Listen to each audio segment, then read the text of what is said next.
native Indians. Join us every Monday from 9 to 11 p.m. Black Watch.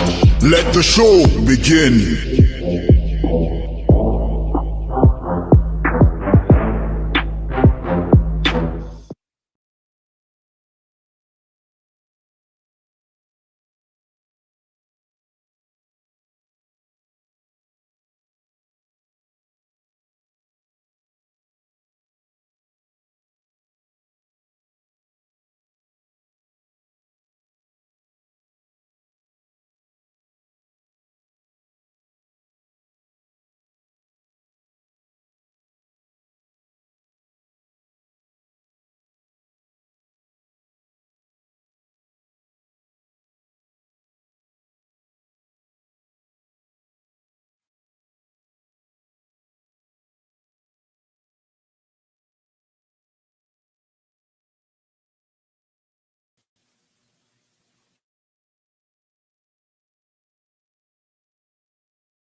Can't hear. Can't hear.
As soon as the brothers are ready with the stories.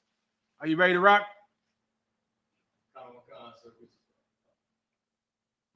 Kamala Khan, sir. Kamala Khan. Trump's intervention in Los Angeles is a fight Sorry, no. Let's go. Let's wait for Commander Giuliani to come down for that story. All right. Just give me one of the other stories. Go ahead. Kamala Khan, sir. Kamala Khan. Proud Boys who stormed the Capitol on January 6th sue government for $100 million. Now, did you hear this? You hear this, Mayak? Now, many of you might not know this, right? God. Recently, the woman who broke the window, shattered the window, trying to get into the Congress to burn the votes that were cast for Biden. And she was rightfully and lawfully shot so that America's election could stand. She was shot. Do you know she sued the federal government for her family sued the federal government, Mayak, for $50 million. Turn this camera a little taste over. It's too far to the side. Sued the federal government for $50 million. Donald Trump just gave her the $50 million. He didn't negotiate. He didn't try to bargain with her. She sued for 50. Her family sued for $50 million. She got $50 million. Her family got $50 million.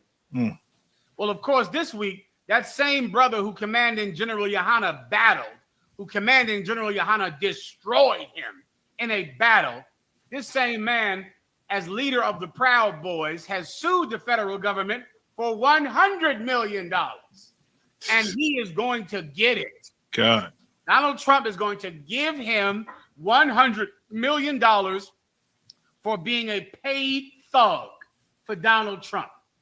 And this will be more proof that that's all the Proud Boys were.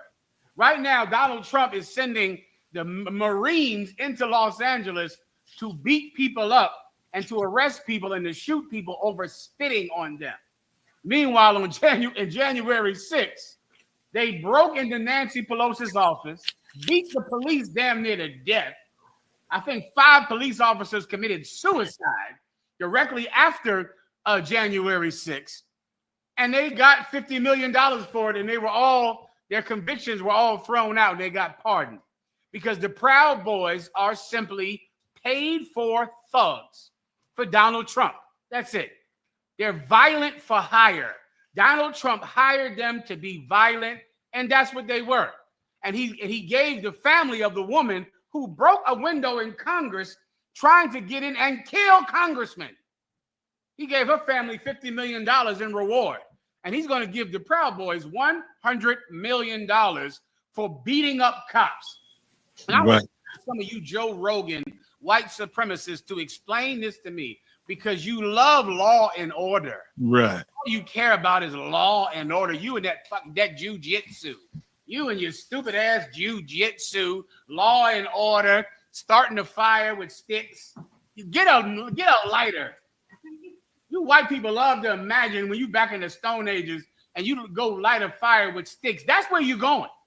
And you're going to light all your fires with sticks. You're going to rub sticks together. You love to go out in the woods and just find something crawling to eat. Go to the supermarket and get a steak.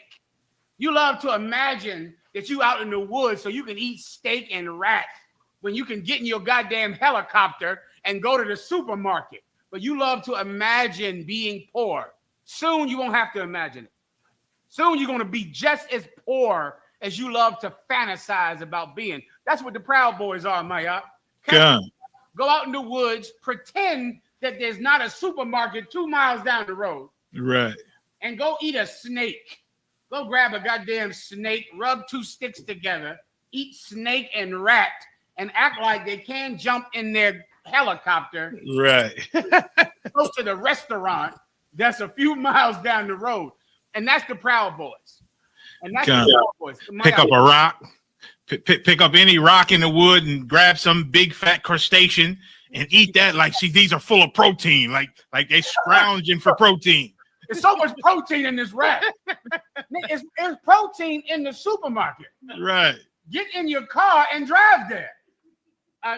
What's your name? You died. Slaki. You want to say something? Khan, sir. Slaki, General Mayak, if you want to say something, I was just going to say, look, and Donald Trump, once again, he's like the penguin. Like the penguin then became president of Gotham. He's a criminal. He 37 felonies? That's right. Convicted felon. And so he loves criminals, especially criminals for him. You know what I'm saying? He pardoned them, just another subject, pardoned them people who scammed all that money from them people recently. That's right. Bitcoin. Yeah, the Bitcoin. And now they saying because he pardoned them, they can go back and sue and get all that money that they stole back. They can get that back from the victims who they robbed because he pardoned them. And everything's fine in America. Donald Trump supports the criminal, man. And that's why these Proud Boys, they could be criminal and still be looked at as good guys by him. Salakia, I yield. And Maya, can you imagine? Now, you old enough to remember all the years of even black people thinking that black people were the criminals. We were the criminals. Right. All we love to do is crime. People would imagine, I remember years ago, they said we can't have a black president because if we had a black president, all he would do is smoke Newports. He wouldn't cut the lawn in the White House. He'd commit crime. Black people, we think of ourselves as criminals. We think that that's all we are. We think every black person is going to cheat us. You won't give $1 to a bum sitting outside the gas station because you think he's going to take that $1 of yours and go buy drugs with it. You're always worried about crime that black people will commit. So you can't trust black people. You can't trust Hispanics because they're always sneaky, always trying to steal something. When meanwhile, America elects the most corrupt criminal in history to be their president for a second time. They elect him president while he was convicted of crime, while he was convicted of 34 felonies. You know what I realize now, Maya? It wasn't that America disliked black people because we committed crimes. America doesn't like black people because they want white people to commit all the crime. They don't want blacks and Hispanics to do anything but serve. But when it comes to crime, they love Al Capone. Yeah. They love Scarface. They make movies about him, idolize him. They make heroes of Jesse James and Billy the Kid. Heroes. I remember that as being a kid, how Jesse James and Billy the Kid were heroes to white people. Meanwhile, they shot women and children that were sitting on trains, robbed them and killed them. And they were still heroes. Al Capone, forget about it. Al Capone was a straight up and down, bona fide hero to white people. And he murdered children, murdered women, and killed hundreds of men. But he was still a hero. You wouldn't put a man just like that in the White House. Like, that is exactly who you like. I thought you disliked black people because, we stole, we did carjackings, and we sold drugs. I thought your dislike of black people was because we were criminals. We stood on street corners, and our pants were sagging. I had to go through that for 5 years, with white people. Their pants are sagging. Right. You can't trust any black man with pants are sagging. Your president has 34 felonies. 34 felonies. Are we going to talk about pants sagging? Huh? Getting a haircut? Wearing a baseball hat backwards? Hoodies. Go ahead, Mayak. Hoodies, wearing hoodies. Jesus Christ. Mayak, was it 5 years we had to talk about hoodies and pants sagging? America went and put a felon who had his Proud Boy thugs beat up cops. Put in the White House. America likes crime. Yeah, did grab. They just like white people to commit their crime. Exactly. A president did grabs vaginas. A president was accused for sexual harassment. Yeah, I think convicted on the sexual harassment or something like that. That's what they want. But we can't walk across the street in the middle of the block. So, no, yeah, you jaywalk. You going to jail, which is a made-up crime to arrest black people. A fictional crime to arrest black people. You love criminals. That's what you got to face about white people. While all you Christians out there hate the UPK, you hate Commanding General Yohana because you think we're thugs. You think we're criminals. The criminals are in the White House, and they hired the Proud Boys to beat up cops. That's what actually happened. We didn't go down. We didn't storm the Capitol. We didn't do that. But you black and Hispanic Christians, you teaching your children to avoid us. You teach your children to be afraid of Commanding General Yohana, Commanding General Yohana's La Banda, of the La Banda of Commanding General Yohana. You're afraid of us. But white people love criminals. They love gangsters, and they're going to pay the Proud Boys $100 million to beat up the Capitol Police. Now you tell me who your children should be afraid of. Your children better run to us. Your children better find us in any city that we're in and run to us because we're the only people that will protect them in these coming days. Anything else, Maya? God, I'm just you see what happened to LA. You see the whole force shown, right? How come all that force wasn't shown to protect the Capitol? You know what I'm saying? Forget about it, Maya. Go ahead. Next, give me another story besides the main one, please.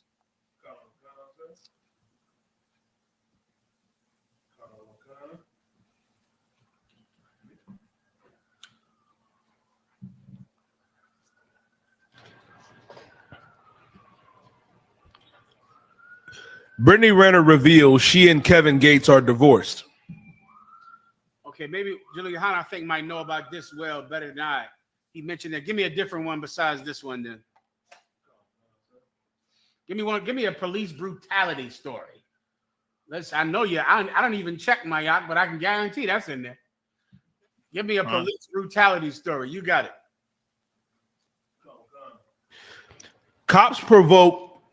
Cops launch unprovoked attack on Jersey man, covered his head with bag, brutally beat him inside police car, then falsely charged him. And you said there's no video? No video. So let me describe it to you. So read the story, please. Colonel McCon, sir, a New Jersey man accused several police officers of violently attacking him without cause outside his local bar 2 years ago and then illegally arrested him. This cat is outside the bar. They take him, they put a paper bag over his head for God knows what reason. Beat the hell out of the man outside the bar. Go ahead, Yediah. Colonel McCon, sir, Gregory Williams, a resident of Bloomfield, New Jersey, filed a federal civil rights lawsuit against the city of the city of Jersey City, its police department and police chief, and several police officers following the alleged and unprovoked attack in 2023. Did you hear that, Mayak? Alleged unprovoked, meaning the brother was doing nothing. He was just standing there. And the police just saw him and knew he was black or Hispanic and knew that they could fulfill their nightly bloodlust. Their nightly bloodlust, and just beat this man for nothing. Beat him the same way any criminal would. I've heard about people doing this who were not cops. You might see some brother walking down the street. He might look like a mark or look like somebody that you can beat up or rob, and you just beat him up simply because you can. He might have been drinking, looks like he was drinking, and you know you want to hurt someone, so you pick him, and you just hurt him. Some people who have lived that kind of life, you've heard about stories like that. You might find an old crackhead back in the day, Mayak. He looked like you can just beat him. It'll be fun. Fun to beat up on him. He's drinking or he's high, and it looks like you can beat him without repercussions. Here's what I think most of you out there watching don't understand. That type of person has found a haven in the police department. That kind of person that just sees the weak as prey, sees a poor drunk brother or somebody on drugs, or sees someone that society doesn't care about. And now they know that they can beat him up to break the boredom of a shift, because this cop is bored. He's bored because nothing is happening. He ain't doing nothing but sleeping in that stupid cop car every night. Sleep. And so now, to break the monotony, he beats up a Hispanic. He beats up on a black person. Puts a bag over his head and beats him for nothing. Yediah. Colonel Wakan is that the complaint states that on March 4, 2023, Williams visited the Halftime Bar and Grill when he was stopped by one female officer who aggressively and vulgarly ordered him to move his car. Williams complied and moved his car, but when he approached the bar's entrance, a male officer blocked his path. The cop did not explain why he stopped Williams, but only moments later, another officer grabbed Williams from behind and tried to drag him to the ground, the complaint states. At that point, 4 officers restrained Williams' arms behind his back, and one punched him in the face, causing him to briefly lose consciousness, according to the suit. Did you hear that, Mayak? And this story is so common up. Let me help you brothers understand something. You know how when a cop comes to you and he's aggressively rude to you, and he's so rude or she's so rude, and you're wondering, what in the hell are they talking about? Like, what is all this about? He moved his car. Now he's trying to go back into the bar. What he doesn't know is this in his ignorance.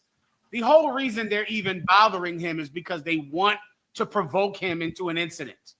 You're going to see that out in Los Angeles, where they're doing this so aggressively because they know the human response to aggression. People don't just take aggression.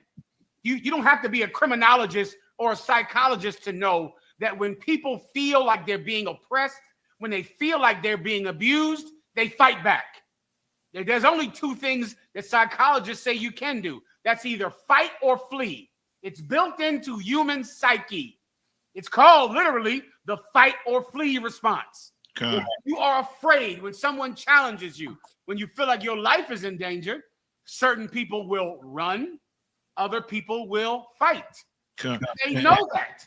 And then that, go ahead, Maya. And sometimes your body fights to try to run. You want to get away, so you got to fight to break this the death threat coming to you to run.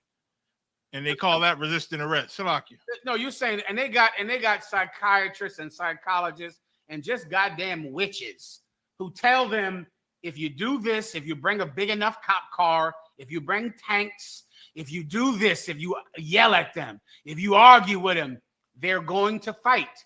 It's natural. They'll just do it without thinking. When you go to grab them, they'll try to get your hands off of them. It's natural. And they're doing that because they want you to resist.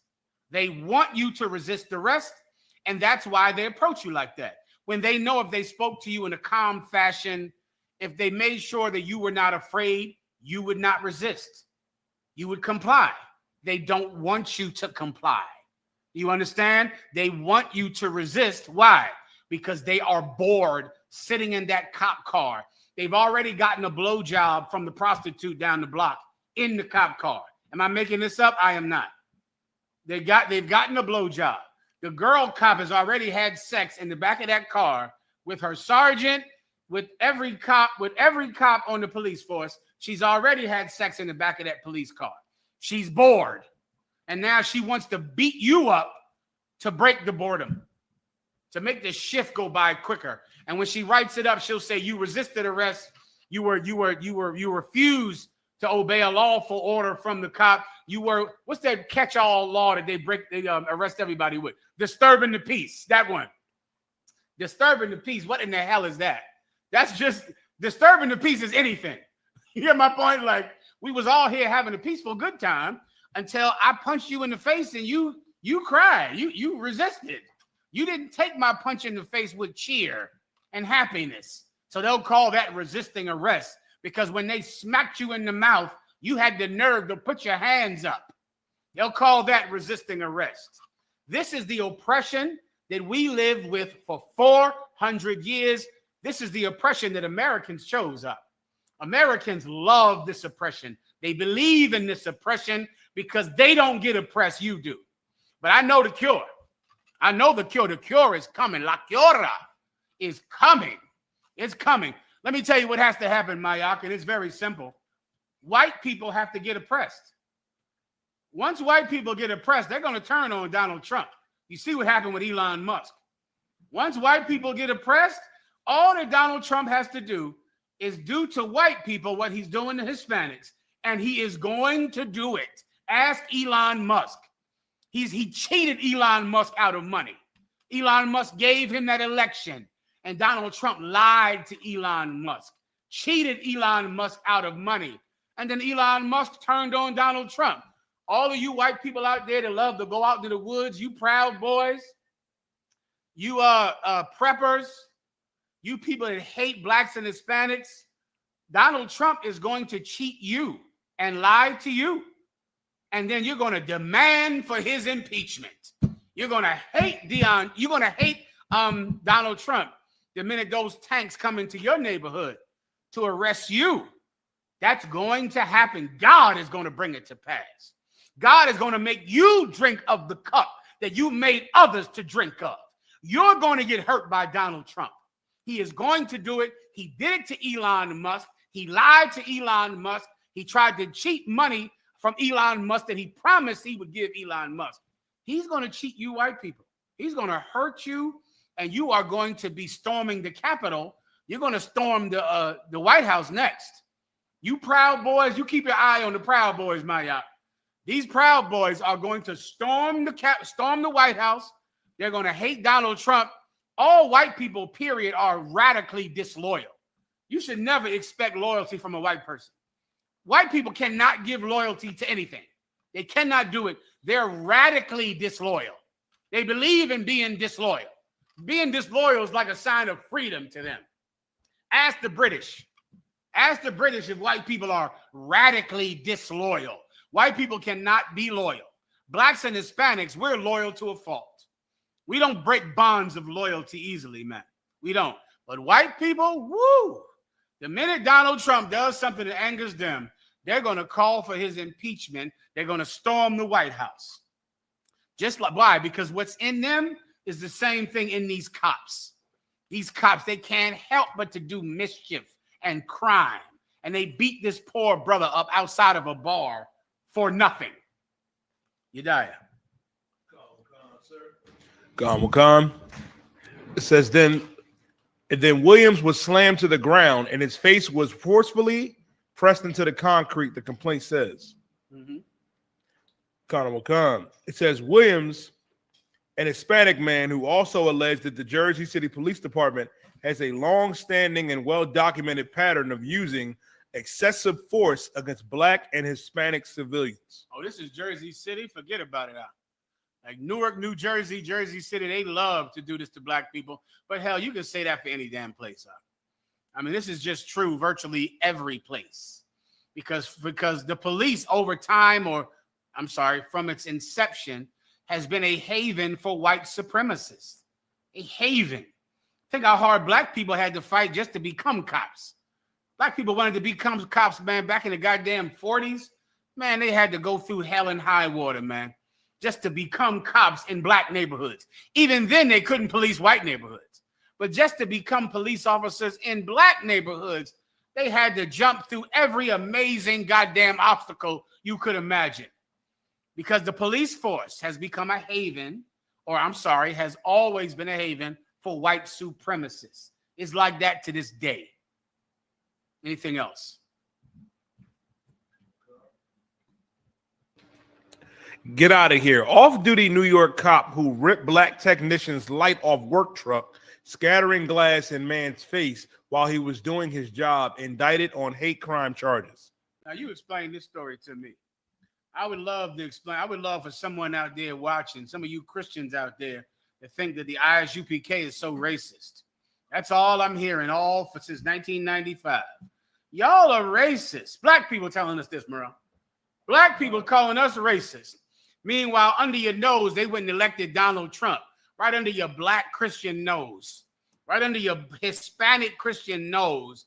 They went and elected a white supremacist, an overtly white supremacist. Donald Trump damn sure is not the first white supremacist to become president. But Lord knows not one this overt has become president, I think, since goddamn Truman. I think since Hoover, not Hoover, I forget his name, the one that was the president during the Great Depression, not Hoover. Is it Hoover? It might be Hoover. President Hoover. Is there a President Hoover, y'all? Anyway, not that's the FBI cat. I believe, anyway, Grover Cleveland. There's another one, not Grover Cleveland, but right after him. Grover Cleveland, something to begin with an H. Anyway, he was the last. You got it, y'all? Herbert Hoover. That's what I thought. Herbert Hoover.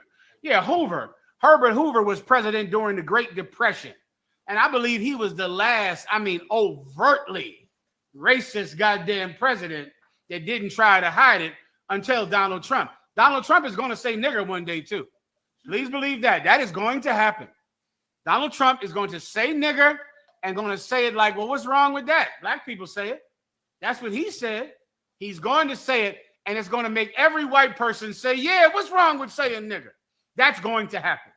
Well, now look at what's happening here. This cop beat this technician damn near to death for nothing.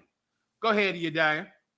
Comic-Con, sir. Prosecutors have officially indicted a suburban New York police detective on hate crimes connected to a racist attack on a black cell technician last year. Keep going. Comic-Con. The Suffolk County District Attorney's Office released details on the new indictment against the 41-year-old John Murphy, a detective with the Village of Rockville Central Police Department. On November 3rd, 2024, the cell phone company employee, 48-year-old Derek Anywhere, was driving around Long Island suburban neighborhood in his work-issued vehicle, surveying and inspecting cell phone towers to ensure the networks were properly transmitting service. This is a working man. Hombres de trabajera. He's out there just traballeros. He's out there just working his slavery, trying to pay his bills. That's all this brother was doing. Go ahead. Conor McCon, after inspecting one tower behind a residential cul-de-sac in Manoverville, he parked his vehicle at a street corner to complete some paperwork. A neighbor called Murphy to alert him about the vehicle, prompting Murphy to leave his home to approach Anywhere, who was seated in his car. So like Anywhere. Let me break it down. So the brother, he did his work on the power lines or whatever. He's sitting in his car doing the paperwork. A working man doing the paperwork in his car. Go ahead. Conor McCon, Murphy questioned Anware's presence in the neighborhood, and when Anware tried to show him his employee ID, Murphy stuck his arm through the car window, opened the door, and grabbed Anware's laptop, according to prosecutors. My God. As the working brother is saying, listen, I'm working. He goes to pull out his ID. As he pulls out his ID, the neighbor who's questioning him on what the hell is he doing in this neighborhood, 2024. This happened last year. This did not happen in 1937, Mississippi. This happened in 2025, New York City.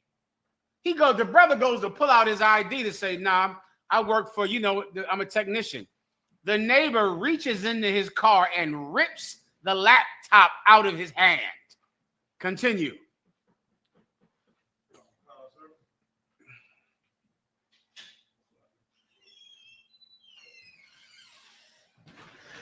When Anwar grabbed his laptop.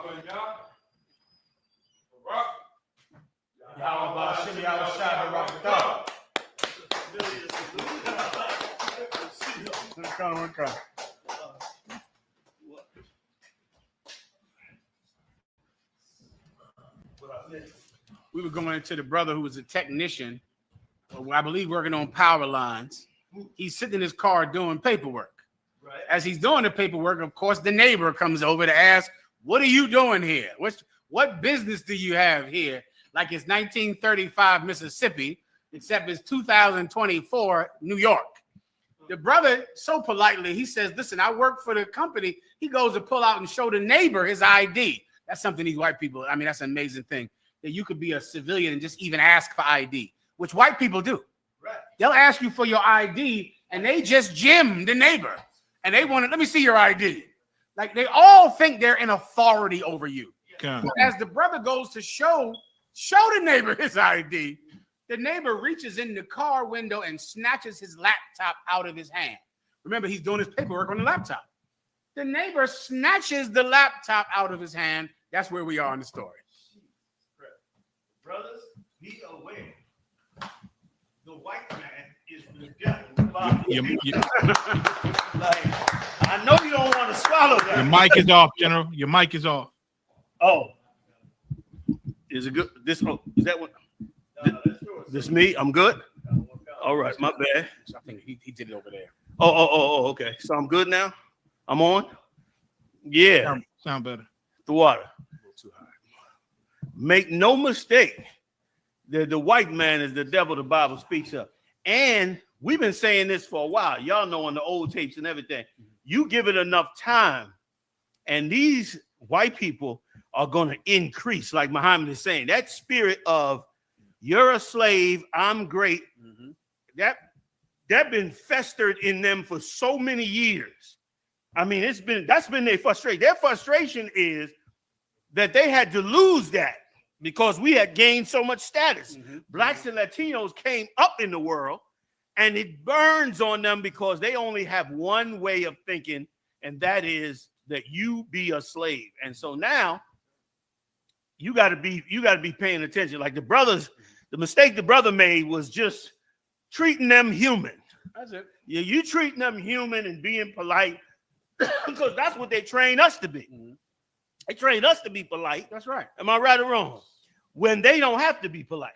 Can I back you up, sir? Please. After I believe it was the George Floyd or Trayvon Martin incident, you had black Christians. I believe you had one last week, 2 weeks ago, who would go to church and teach black men how to interact with the cops. Yes, he would. Everybody saw that. Keep your hands on the wheel. Yep. Look at them. Take off your hat.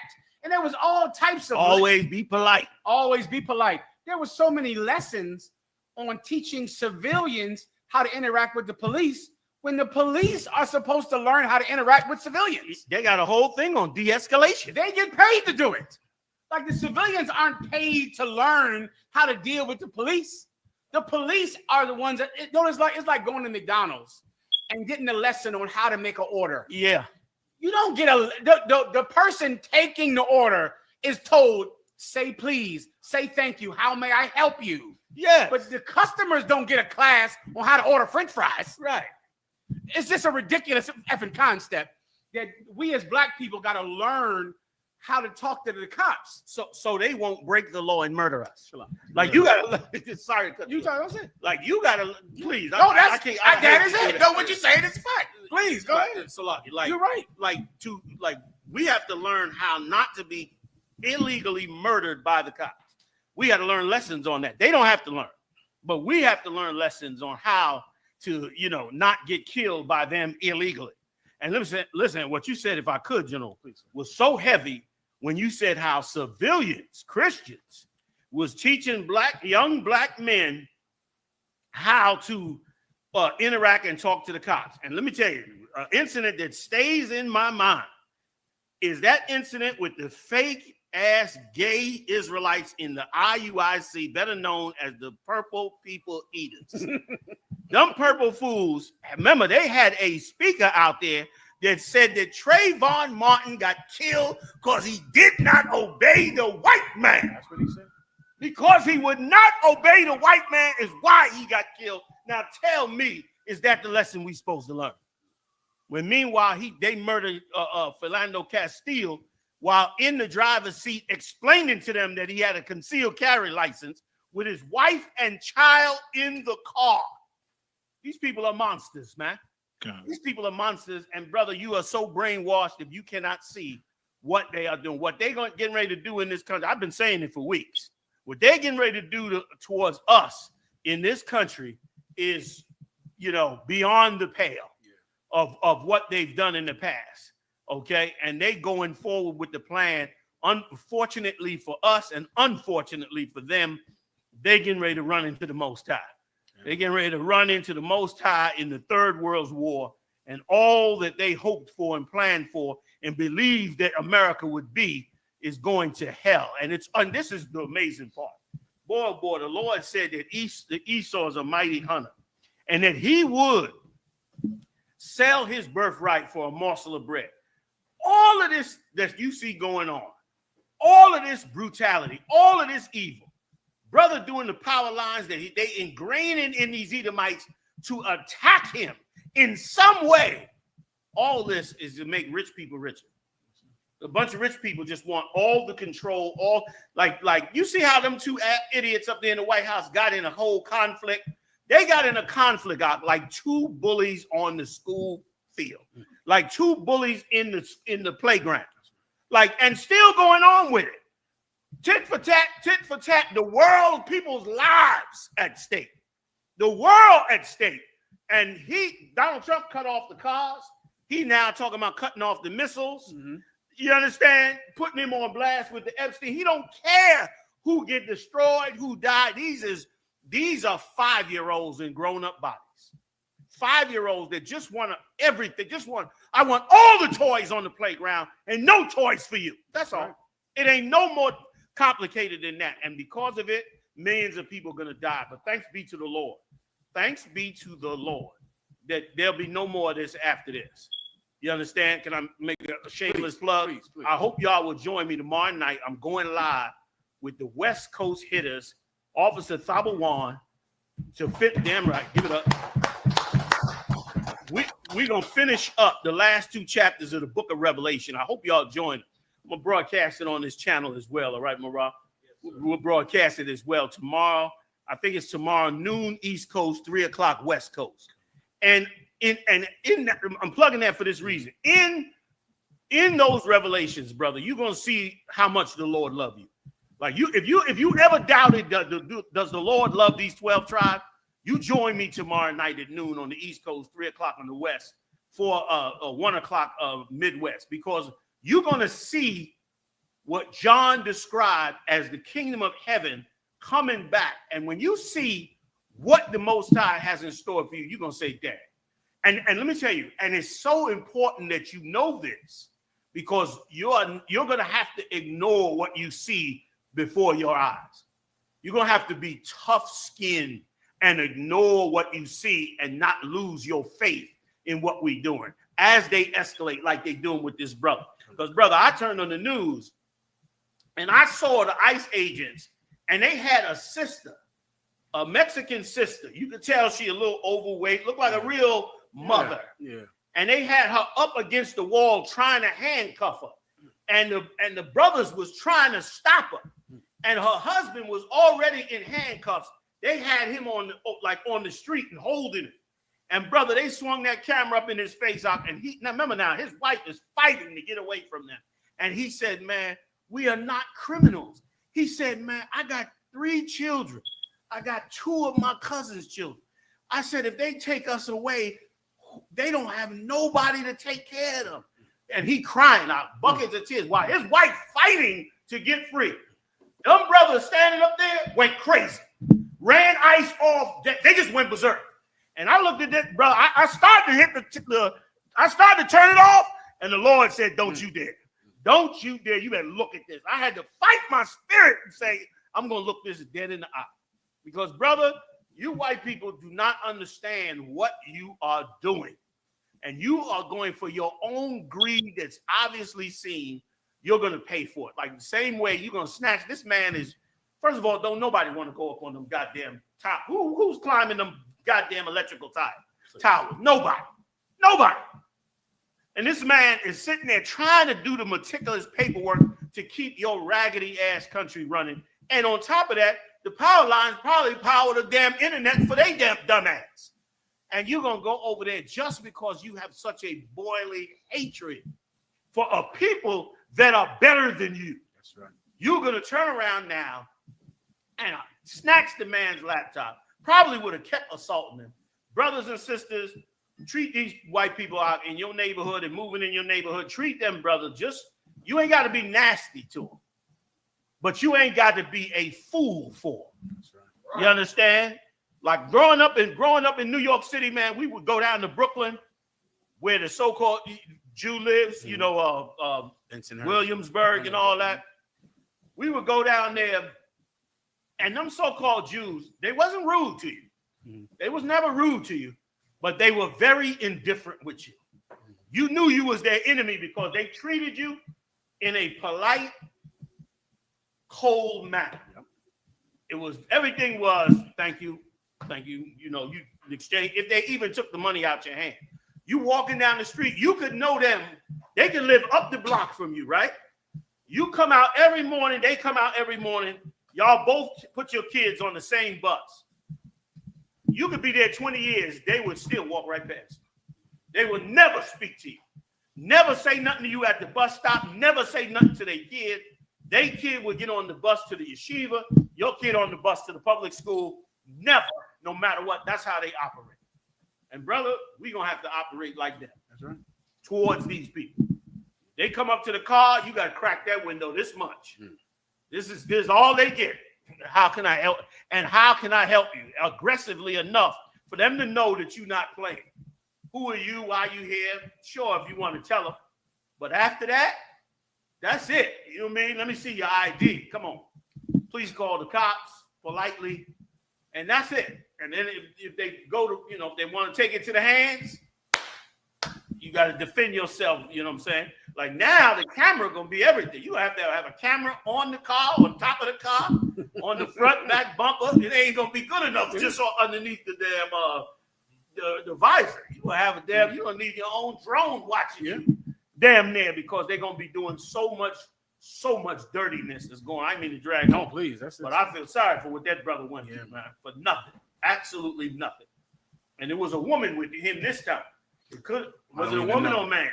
It was a man. So he it's a good thing they didn't get violent, because remember last year, if I could, last point, get up off it. Last year, a so-called Mexican brother, it's tribe of Issachar, for those of you that may not know, tribe of Issachar is one of the 12 lost tribes of the children of Israel. So just know that Donald Trump is locking up the chosen people of God. That's what he's trying to eliminate. And the reason they're eliminating that is because the state of Israel cannot stand knowing the real 12 tribes are still alive and operating on the earth. So they definitely want to wipe them out. So anyway, the brother parked his truck in front of a popular restaurant, takeout. And he just parked his truck there. And an Edomite, a white man, came up to him and said to him, "Why did you park your truck here?" He said, "I'm getting ready to go up in the store, blah, blah, blah." Legal parking space. The Edomite said, "Man, move your damn truck." No cop or nothing. He said, "Man, I'll move as soon as I come out of the restaurant." Most Mexicans are polite. Yeah. He threw half a cup of acid in this brother's face. You can look the story up. In LA. They threw, you remember that? We did that story? I know you remember. We did that story. And he threw half a cup of acid. I don't know if it was battery acid, but half a cup of acid, threw it in the brother's face. Brother was hollering and screaming and all that. And that Edomite is walking around to this day in America. Nobody ever brought no charges. He never arrested. They got it on film and everything. They got the whole thing on film out front of the restaurant. All he did was park his truck. Give me that scripture if you was gonna look it up. I think everybody at home could look it up just so we can move on. I know we've been on this story for a minute, but can you just give me that scripture? A perpetual hatred. Y'all read that already? So No. You can give me that scripture, man, for everybody. Call it out where it is, please. It's insane. And the only silver lining for us is that we said it. We said it when nobody else said it. We said it when everybody came against us. We said it when it was unpopular to say. We said it being hated by our own. We've been saying it and saying it and saying it. And now you all see that we are totally right. All the religions of America have been a lie. The only truth you've ever gotten was from the ISUPK. We the only ones that held that ground. Everybody folded. We held that ground. We were hated for it. But now everybody's beginning to see we wide awake. We knew what we were talking about. Please, you guys. Come on, sir. The book of Ezekiel, chapter 35 and verse 5. Because thou hast had a perpetual hatred. A perpetual meaning endless. Endless hatred. You could go in slavery. We done been through slavery, everything. They done killed the Mexicans in the Mexican War, took over all of California. Hundreds of years, slaughtered the Indians, just kill. Still, not just indifference.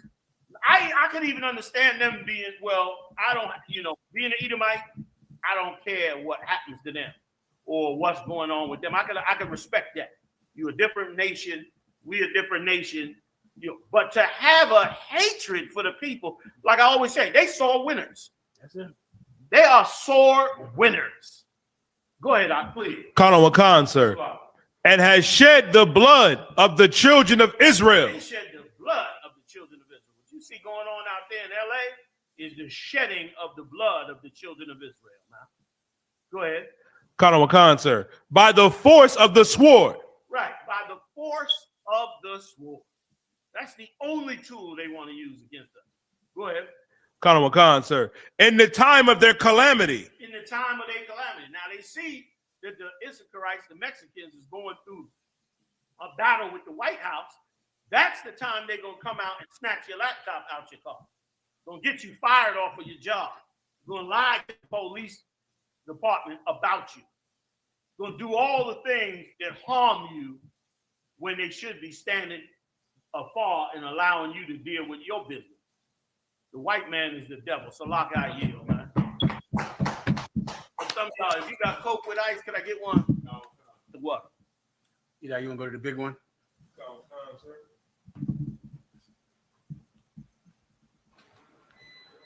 Colonel Wakan.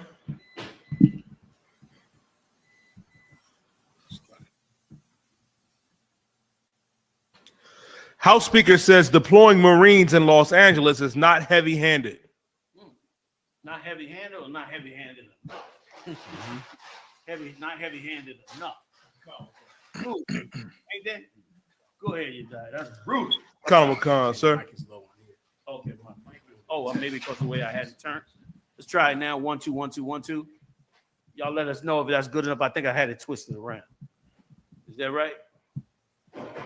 All right, I see you hiding from me now. You got the big screen up there. I see you living large. You right? Look like I got to look over the wall to see he up in there, like Beethoven on this video. Salaki. Is it good now? Oh, you turned it up some? Salaki, I think I had it wrong. Y'all tell me out there. Give us a 1. You got it up? You're not as loud as your diet. I'm not as loud as your diet. Okay, I can turn mine up on me. Thank you again. How about that? Yeah. 1 2 1 2. Better. All right. Keep it up. Keep it close. I'm gonna lower this mic. That's one of the reasons I keep it on the side because it's up a little high. But I work it out. Go ahead, Salaki. Next show or something. Go ahead, Salaki. Colonel Wakan, sir. It says House Speaker Mike Johnson, a Louisiana Republican, defended Defense Secretary Pete Hegseth's call to place active duty U.S. Marines near Los Angeles on high alert amid ongoing protests, saying during a Sunday interview on ABC News, and that the move is not heavy-handed. Go ahead. Y'all want to jump in? I don't want to jump all over. Go No, ahead, man. please, sir. No, go ahead. I'll Okay. come in there. I believe he was just saying that this is a story that's happening right now as we're in class. Okay. This story is progressing. Of course, yesterday, there's some images. Yesterday, like you said, ICE went down to Los Angeles and they raided children's graduations, grade school, meaning 6th grade graduations, 5th grade graduations.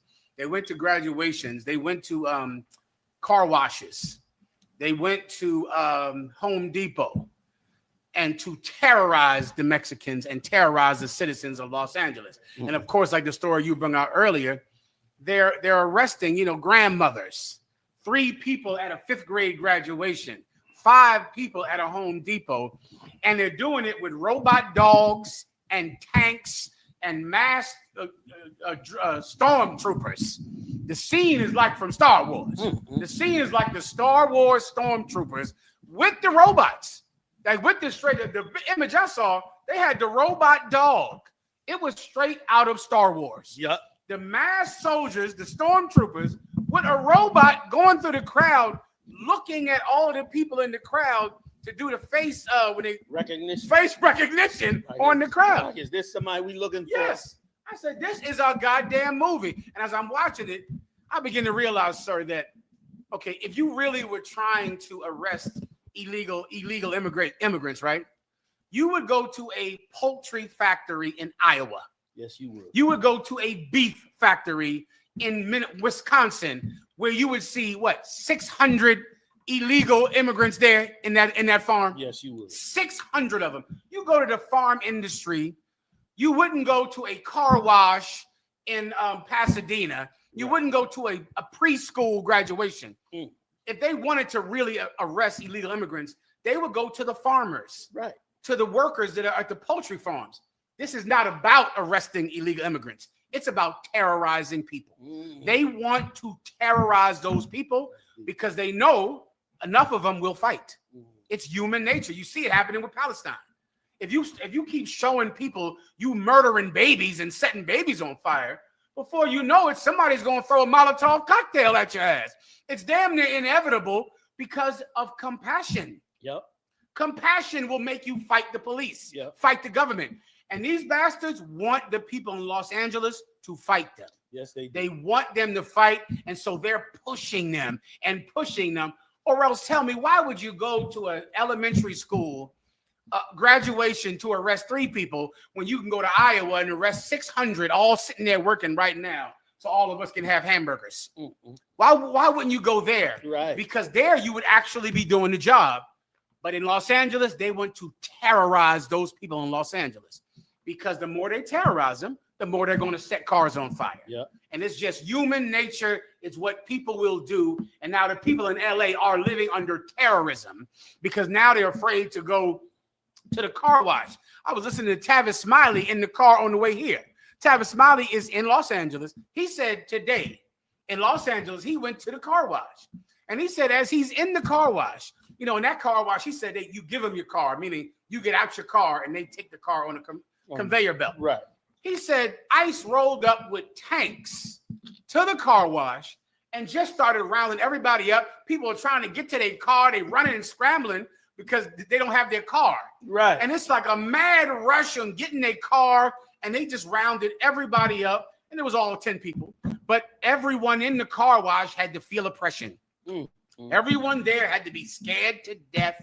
And Tavis Smiley said he was scared to death at this goddamn car wash. And that's the point. And they want you to fight because they want all of us to be criminals. And before you know it, Donald Trump will just call this insurrection, pass some law that says you can just arrest and kill anybody you want. Similar to what's happening over there in Palestine. And you said this before right on this show, that they're going to do exactly what they're doing in Palestine. You said they were going to do it here, and this is how it starts. They go and be overly aggressive, and people who love abuelas, people who love grandmothers, fight. Like people, if you love your grandmother, what in the hell are you going to do? Like you're going to go berserk when you see these people arresting a 5-year-old at a graduation, a kindergarten graduation. You're going to go nuts. They want you to go nuts so then they can declare some type of Palestinian martial law in Los Angeles.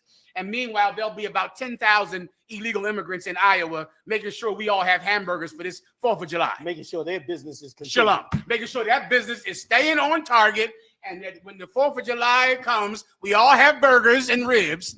But in Los Angeles, they'll be beating up little kids at the graduation. So like you said. Listen, amazing. Mayat, was you trying to get in? We can't hear Mayat. Salak, I was on mute. I saw a video recently, man, like with the general bringing out with a brother. He was at one of those graduations, General. He was at one of them graduations. He said, man, I just wanted to make this video because I was just at a graduation, right? And this area is mostly Hispanic. And, you know, the ICE agents, they came in, start taking parents, and these kids, you know, they taking their parents. And he said, I'm sorry, I didn't think I would be so emotional. And he just broke down crying. It was a brother. He said, man, what the fuck are y'all doing? How you taking these parents, and the kids is holding on to the teachers because they taking their parents and they there with their parents? Like, what the fuck? Like, he was literally going crazy in real time because he can't believe what they doing to these people. You know, so I yield. No. I didn't. Go ahead, finish Mayat, please. And yeah, and so just to Muhammad's point, like that, they pushing people to the brink.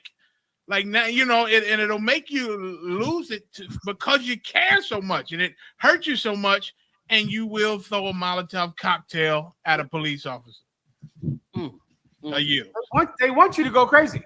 Okay. Just like in Palestine. In Palestine, they kept killing those children, kept bombing those people, knowing that then they can say that everyone is a criminal. Now, if you're trying to get food in a line in Palestine, you're a criminal. Anybody who's trying to help them, if you try to bring food into Palestine, you get arrested, because now everyone is a criminal in Palestine because of the terrorism that's in response to white terrorism. And now because of these police officers and ICE agents terrorizing these people up, before you know it, they're going to create other terrorists.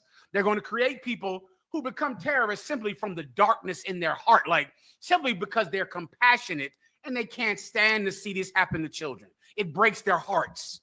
And they're going to be so brokenhearted that they're going to do something that is irrational. And that's exactly what Donald Trump wants. He's hoping for that. Because you know what did not get talked about today, sir? Epstein. Come to find out, the day after Elon Musk tells the truth about Donald Trump, that he's in the Epstein files, and that is the reason that the Epstein files have not been released when they promised they would be released. Pam Bondi said that there's hundreds of hours of video. Hundreds. Lo and behold, the videos are gone. We can't even release 1 hour. We can't release 10 minutes of it. Elon Musk said that Donald Trump is in those Epstein tapes, and that's why they're getting it released. Next thing you know, ICE invades Los Angeles. The next day, now it's gone, like it never happened. Like he was.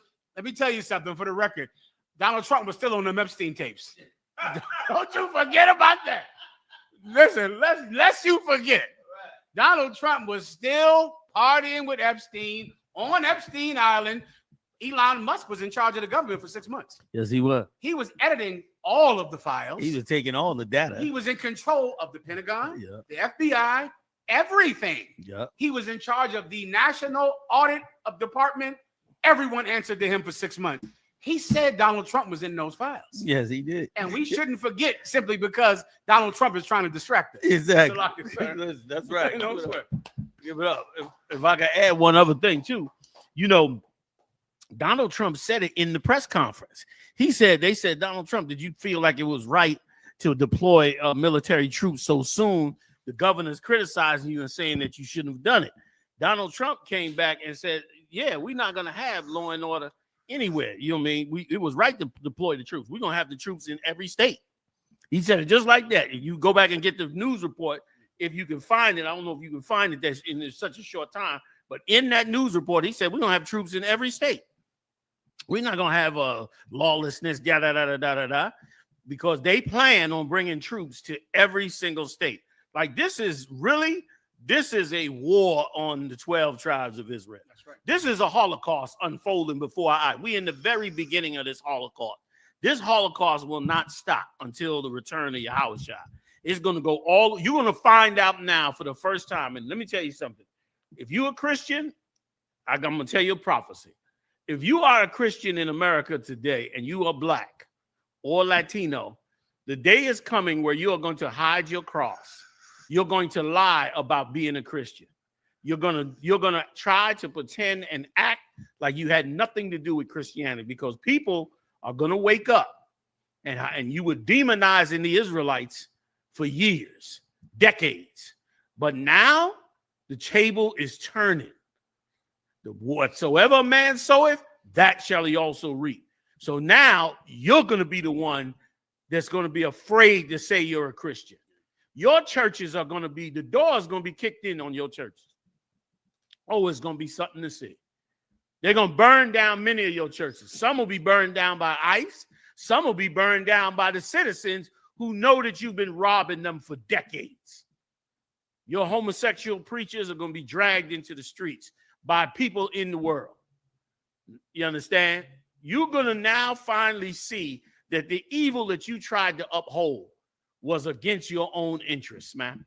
You're about to see that come about all through America, because they're going to bring full out war on the 12 tribes of Israel. They're going to bring that war on it. And brother, it's in essence a beautiful day, because guess what? The time going to come where we ain't going to have to sit around trying to deprogram your dumb ass from the lies you've been taught for decades. It's going to be right in front of your face. That's one good thing. We ain't going to have to teach too much longer, man. That's the best. We're going to be able to get to work, because there ain't going to be a whole lot you need to learn after a while, because you've been dumb this long. You're going to continue to be dumb until Esau is in your face with the handcuffs dragging you off. Okay, I yield. Damn right. Udaya. Says Elon Musk crashes out on Donald Trump and alleges he's in the Epstein files. So that's what happened yesterday. That was a story for the last 3 days until Donald Trump invaded Los Angeles. The story was that Elon Musk said he's in the Epstein files. He's in the Epstein files. He was Epstein's best friend. Party, went out and found girls, went to parties and had girls dancing for him. It's one video with him and Epstein. He looks more lustful than Epstein. Yes, he did. Look at him. That one way he bringing him in. It's like Epstein is halfway cool. Yeah. But Donald Trump is so goddamn greedy. Yeah. He's like, come on in. Epstein, do you see all that buzzing? Epstein, like, come on, Epstein, get turned on. Like, Epstein ain't hype enough about chasing tail. Right. He's more nasty than Epstein. Yeah. And Donald Trump, he's such a liar. They asked him about it. He said, well, I was at a party. I was with Epstein, and I noticed the girls, and I noticed they were young. I said, and I told him, I said, what they look so young. What's going on? And Epstein said, oh, right. Like it wasn't nothing. Raza 12 said there is no hate like Christian love. Oh, that's a good one. That was a good one. That's a good one. Damn right. Well, that was the news, sir. You got more. Colin McConnell says Elon Musk was once one of Donald Trump's strongest supporters in his successful third run for U.S. president, which resulted in his second term. However, it seems like that relationship has been destroyed after Musk left his Department of Government efficiency role and criticized Trump's new tax cut bill. Sir, this tax cut bill, it shows you really the whole point of all of this Elon Musk and Donald Trump friendship is because Elon Musk was getting welfare. He was getting welfare from Joe Biden. He was getting a subsidy for billions of dollars from the federal government to prop up his company for electronic cars. All the other companies getting nothing. He's getting billions of dollars to subsidize his business, meaning not because he's selling the cars, but the government is giving him money so that even if he doesn't sell cars, he's still going to succeed. He just gets money from the government. Just welfare. He's getting corporate welfare, and Donald Trump in this new bill threatened to cut it off. And he just joined Donald Trump's campaign to ensure that he would continue to get this subsidy. And then Donald Trump said he wasn't going to give it to him. Elon Musk went out of his goddamn mind about it because that was the whole reason he supported him anyway. In the first place. And then now he felt cheated. And now then, of course, he went and told the truth that Donald Trump is in the Epstein tapes. Go ahead, Udiah. Or Matanya, you want to say something? Please, go ahead. So, if it could, sir. Yeah, I was just gonna break out somebody in the comments said Donald Trump is literally going to pass a law to have a legal purge like the movie. Damn, ain't that something? That's correct. And here's what I would hope that every white Christian out there and black Christian would understand is that you spent your entire life worried about the Israelites being racist. Like, I would love to talk to someone that I had to battle for years about my racism, about how evil I am. You know, sir, the Captain Tazariak had to battle for, I think, 3 years because he wouldn't let an African come to a barbecue. I heard. That was a 3-year controversy over a hypothetical hamburger. No African even came to our cookout. You realize that? Exactly. It never even happened. It didn't happen. It couldn't happen. But the hypothetical hamburger that Tazariak would not give to a hypothetical African child, we had to be hated by our own people for 3 years. While that was going on, Donald Trump was about to become president and rule America with racism and hatred. We were the problem, though, because we wouldn't let a white child, hypothetical white child, come to our barbecue. We were the problem with that old Post Malone and all the rest of them effing idiots online hating us because we're so racist. We're such a hate group. Meanwhile, a hate group won the White House. Yeah. And while they were sitting back scared of us. And enacted their full hatred. And now hate everyone, arrest everyone. I mean, with a palpable hatred of everyone. And here's the thing that makes me the most angry about it. When Donald Trump raided Los Angeles, sir, this is what's the worst part about it. He knew that once he did that, and once a Mexican stood on a car, a burning cop car with a Mexican flag, no one would care whether or not he was a pedophile. That's right. Because he pushes a button in white men that is so inherent in them. Every president, George Bush knew to invade Iraq to make sure he won that presidency. Bill Clinton knew to, I forget who, he did something like that. He did the mass incarceration. He did one more thing after Monica Lewinsky with some war. It was a book about it called Wag the Dog. I remember reading the book, but it was something that he knew create a war. Was it the Herzegovina and them? Oh, you on to it. Croatia, under the Black Hawk Down thing, and the Mogadishu. In Africa. In Africa. Right off of Ethiopia. Kind of one cut. And after that, people forgot about Monica Lewinsky. Right. And for you kids out there don't know what that is, they forgot about that. Presidents always know that they can start a war, and then people will forget about what a pervert they are. Yep. And they always do. And now Donald Trump, he's accused of being a pedophile from someone who knows, someone who has this records, who has the videos. He invades ICE, a Mexican waves a Mexican flag on a burning cop car. God bless America. Yeah. Everybody forgets about being a pedophile, the children that got molested. They don't even care because white men are so violent. It's their base response. Yes, it is. And now that picture, that Mexican waving that Mexican flag on that cop car, you're going to have to see that in your cereal in the morning. Yes, you are. That picture is going to be plastered to your eyes because it's going to make white men not care whether or not he was on the Epstein list. Or any injustice. Any injustice. They now have a kill response, like a vengeance response that is, historical. Yeah. It's like a Greek, Roman thing. There's something that they got in them that overpowers them. It's biblical. It's if I could. It's sir. Biblical in that the Lord said in Deuteronomy, I believe it was, where he said he will not regard the old or the young, like a nation of fierce continents. Like he becomes an animal when this comes. And if I could, blacks and Latinos underestimate how much we frighten white people when we get up on that police car. We get up on that police car, we waving that flag and it's fire behind us. To us, this really a day of fun. This really a fuck y'all. That's all we do. We don't burn the car.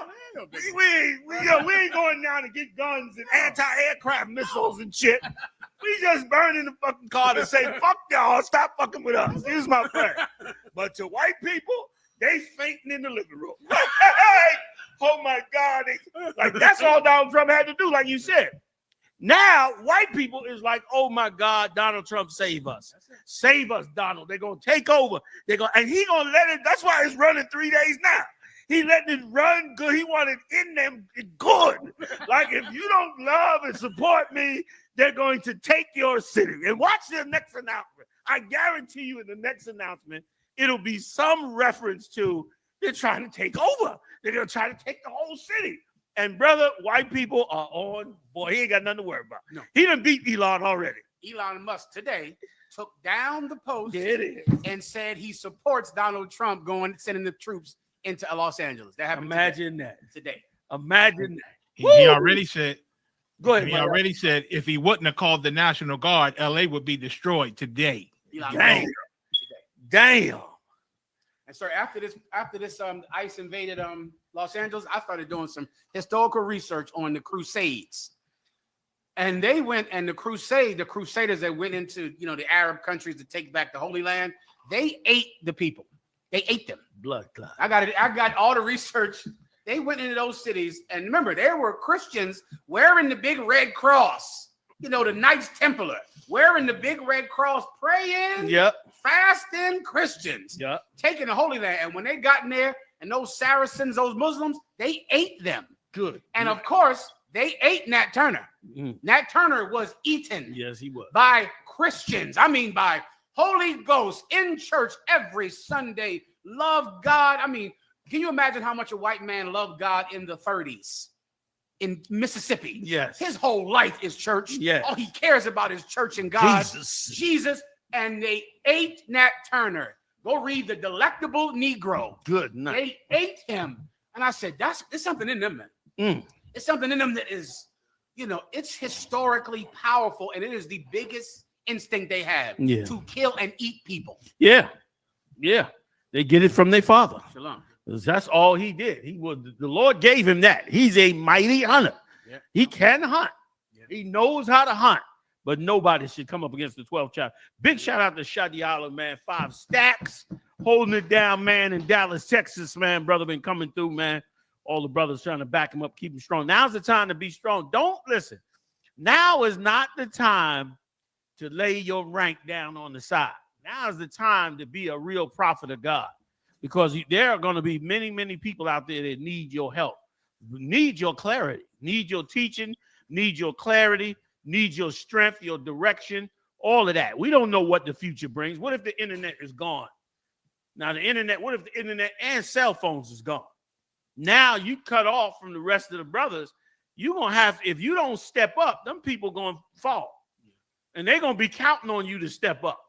They're going to know who you are, where you at, and they're going to need your help. And this teaching we've been ingraining you in for all these years is for those days. It's for when it gets down. Like that's what prophets are for.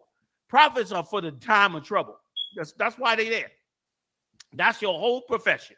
You called when it's needed. And Christ went and walked the walk when we absolutely needed it the most, because the Roman Empire was about to destroy our nation. And Christ had the seal of righteousness to put us back in that covenant before those Romans destroyed us. And because he did that, we got this knowledge back again. We wouldn't be getting this knowledge again.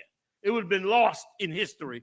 We would have just been another nation in history we would have been like the Hittites or Hivites or Girgashites or any other nation that was in the Middle East. There'd have been the Girgashites, the Israelites, the Hivites, and nobody would have cared or known nothing about it. But because Christ died and made that covenant back with the Most High, shed that blood for everybody to get free, is why we back here. And so now, don't throw away that gift, number one, and don't throw away your obligation now that he done went on that cross. So hold your rank, man. Everybody hold your rank. So big shout out to Shadiala for that.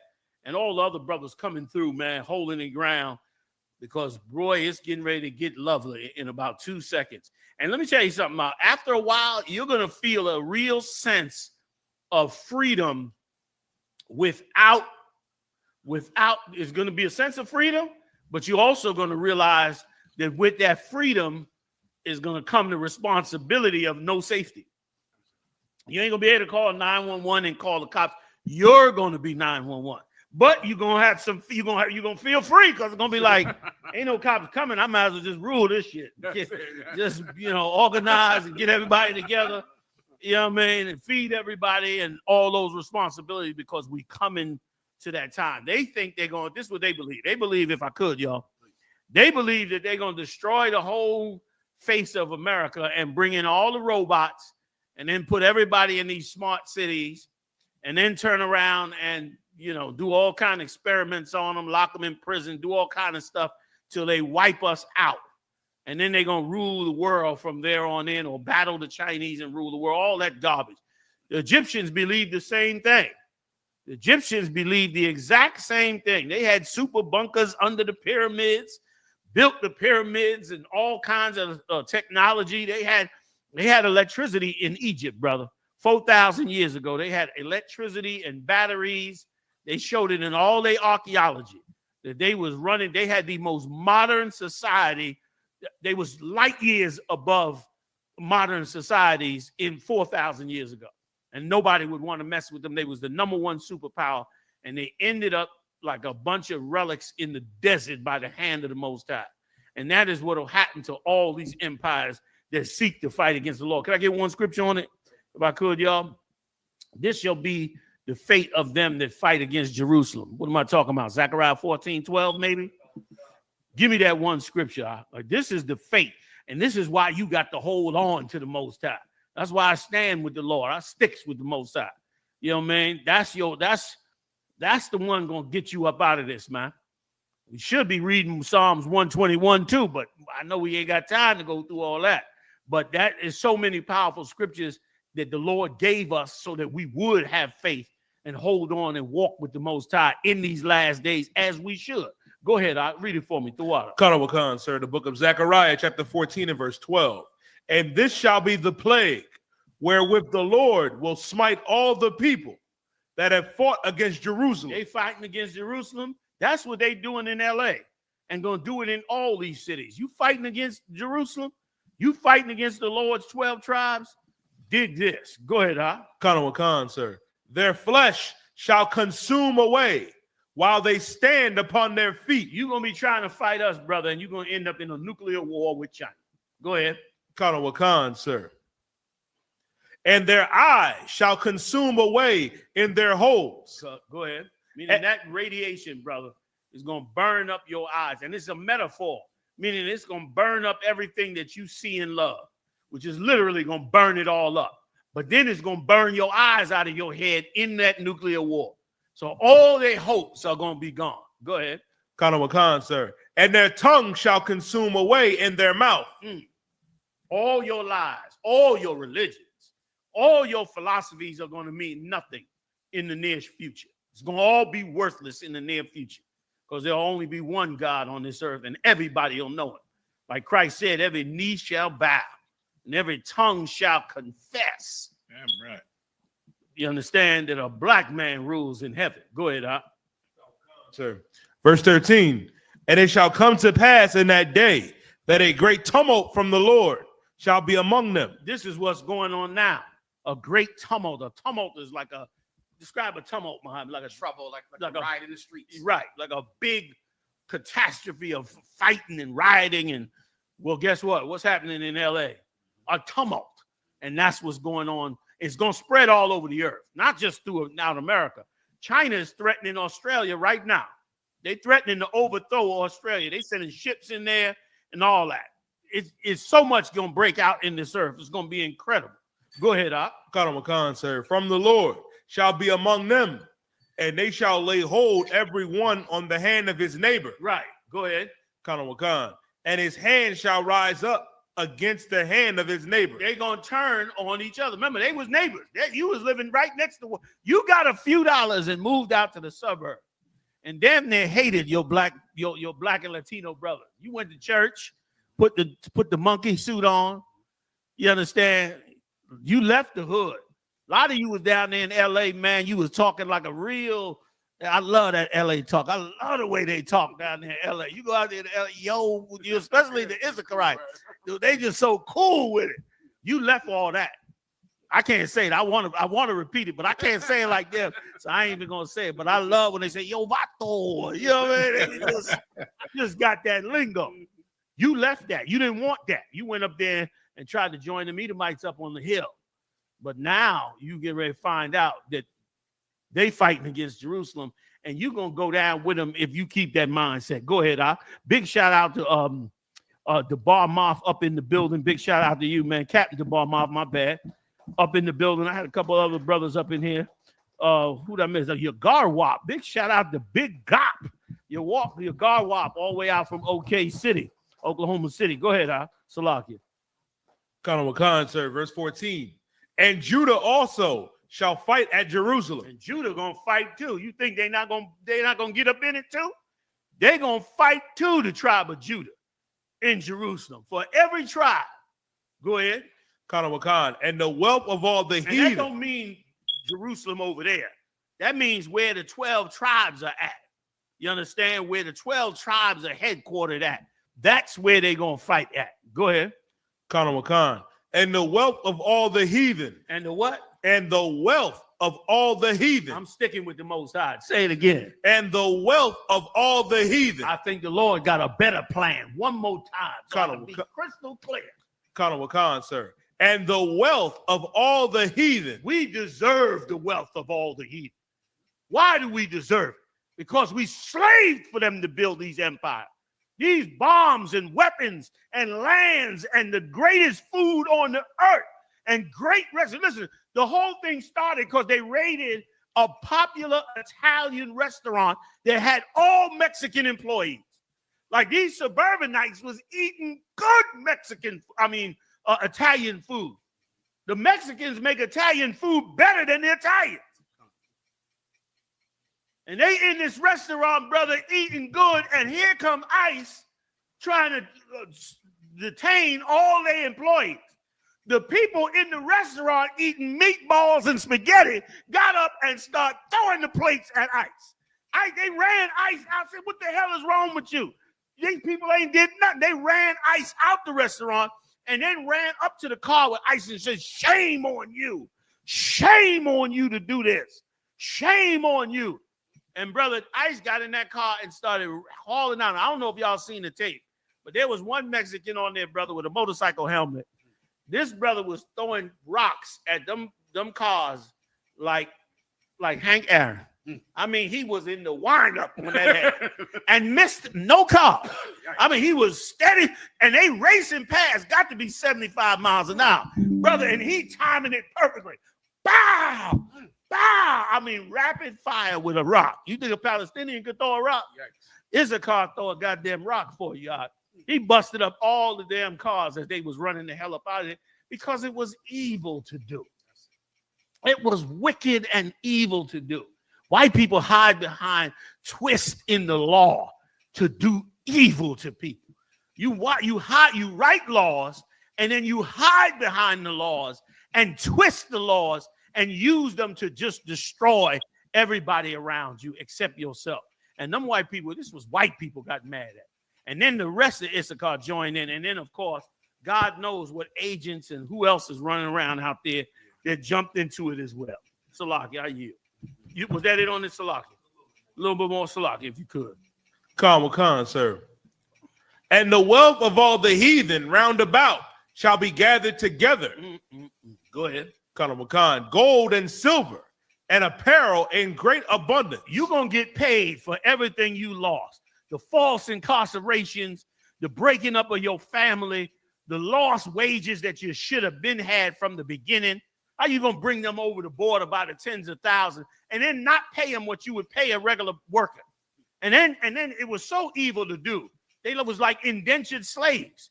You brought them over the border, paid them $2.50 an hour, and then never gave them status to make a better life. You bring them here to make your life better, make your empire better, but then you want them to go back with nothing, with just the little pence that you gave them. You only brought them here in slavery and then lied to them for years. Oh, we're going to defer your removal. You can apply for status. You built a whole immigration system just to lie to these Mexicans. and these brothers and sisters from Central America. You should have just told them, listen, when you finish your time, we're going to kick you out the country. But you didn't tell them that. You told them if you're here, you can apply, you can have DACA, and they had all this BS you had, and really all of it was just to delay the time until you was ready to get them robots out, and now you're ready to get rid of them. They just showed the robots this week how they got the robots going through the field collecting all the fruits and vegetables up. They don't need the Issacharites no more. They got Elon Musk robots.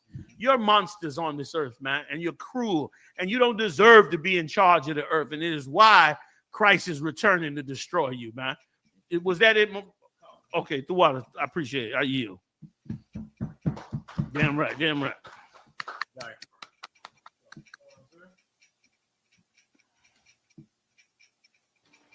Got on one con, sir. Brittany Renner reveals she and Kevin Gates are divorced. I don't know who these people are. So Okay, Kevin Gates is a rapper, and she's like a Instagram model, right? You know what I mean? Influencer. First of all, you know, this brother right here, this brother right here. Okay, I don't know for sure, but just being around our people, this brother seems so gay. I think so. You know what I'm saying? Like, he seems like a complete closet homosexual. And, you know, all of his behavior, you know what I'm saying, is he got severe damage. Like, I don't know his full story, but he is definitely the type of brother who has been raped or violated violently in some way and is trying to deal with what he's gone through without therapy. You understand? And any woman that gets with him on a serious level, once they begin to see what the damage to this brother, they're going to want to get away from him. And I think he even admitted it at one time that he was molested. Am I right about that, Yedai? Colin McCon, sir. Let's read some of the story. I don't want to just hog it up. Mayaka's in here too. Salaki. Colin McCon, during a recent interview, Brittany Renner made a bombshell revelation about her relationship with Kevin Gates. It's only been a few months since Kevin Gates and Brittany Renner linked up with DDG for a stream, sparking romance rumors in the process. The duo confirmed the rumors not long after, and last month fans began to speculate that they got engaged. Now, however, Renner has delivered a shocking update on their relationship. I see y'all out there know a whole lot about this. Itazab said he talked about being molested. And Ayazaab said he spat in the mouth of one of his fans at a concert. This is true. Good Lord. And then Black Authentic Truth said she has a child with NBA player PJ Washington. Go ahead, Yedai, please jump in. If I could, sir. The baby she had with PJ Washington was barely in the NBA. Like, I think he might have been 17, 18, and I think she was around 26, 27, got with him, had a baby, and it was so bad with her that Deion Sanders brought her to a Colorado team meeting for the Buffaloes to tell the team, this is the type of woman that is going to try to come after you. That's her? That's her, sir. I remember that. Yes. That's her. That's her.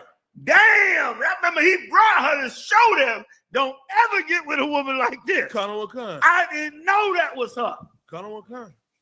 That is her. I guess the sodomite didn't remember. He missed that meet. Go ahead, Yedai.